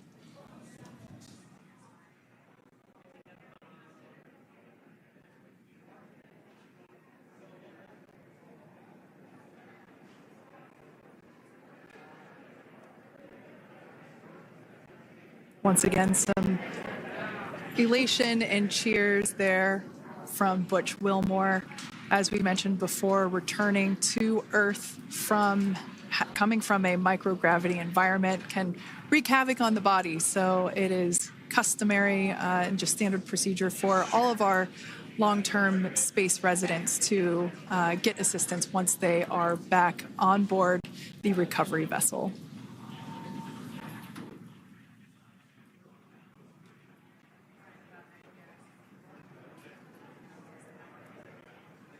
Well, now that Nick, Butch, Sunny, and Alexander are safely back home on Earth and getting checked out by the NASA medical team, we're going to wrap up our live coverage of their return. The Crew 9 mission began a little differently than usual since Butch Wilmore and Sunny Williams were already aboard the space station when Nick Hague and Alexander Gorbanoff arrived on the Crew 9 spacecraft in September. Having arrived as the crew flight test crew for Starliner, Wilmore and Williams were fully incorporated into the space station's Expedition 72 team and began research and other work aboard the station along with the other crew members.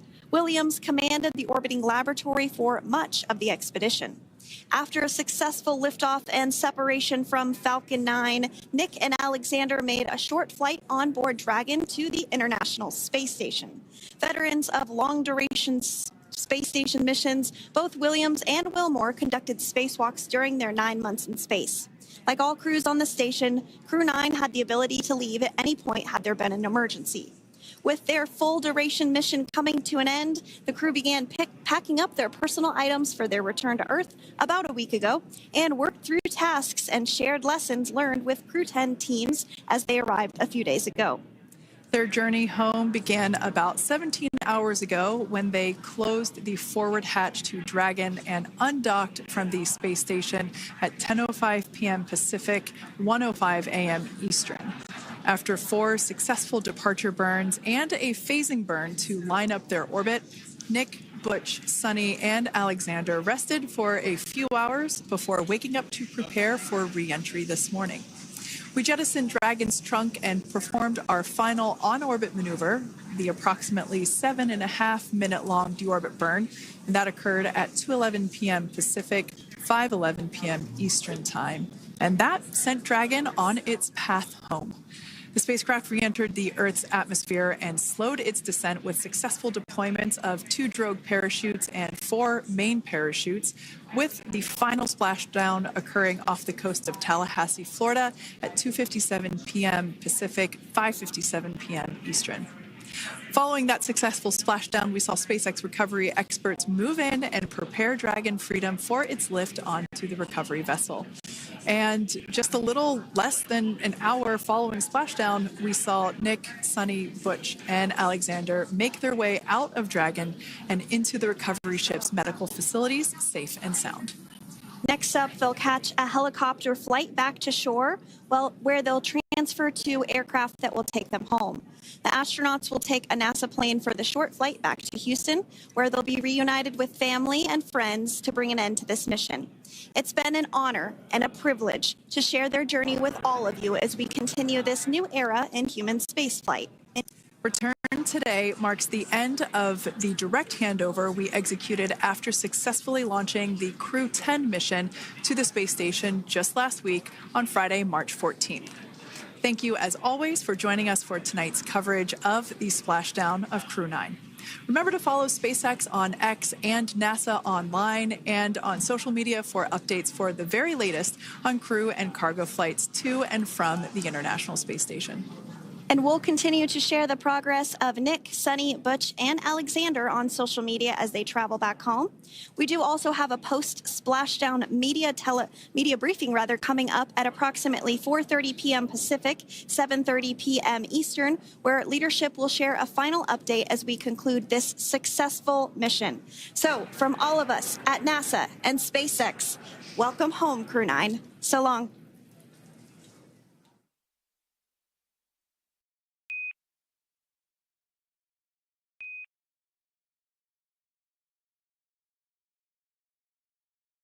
The SpaceX Crew Dragon is the first spacecraft from a private company to take humans into space. In this video, we're going to take a look inside and see how it works. Then we'll see the launch pad, the journey into space, and how it docks to the International Space Station. Dragon SpaceX, you are go for launch.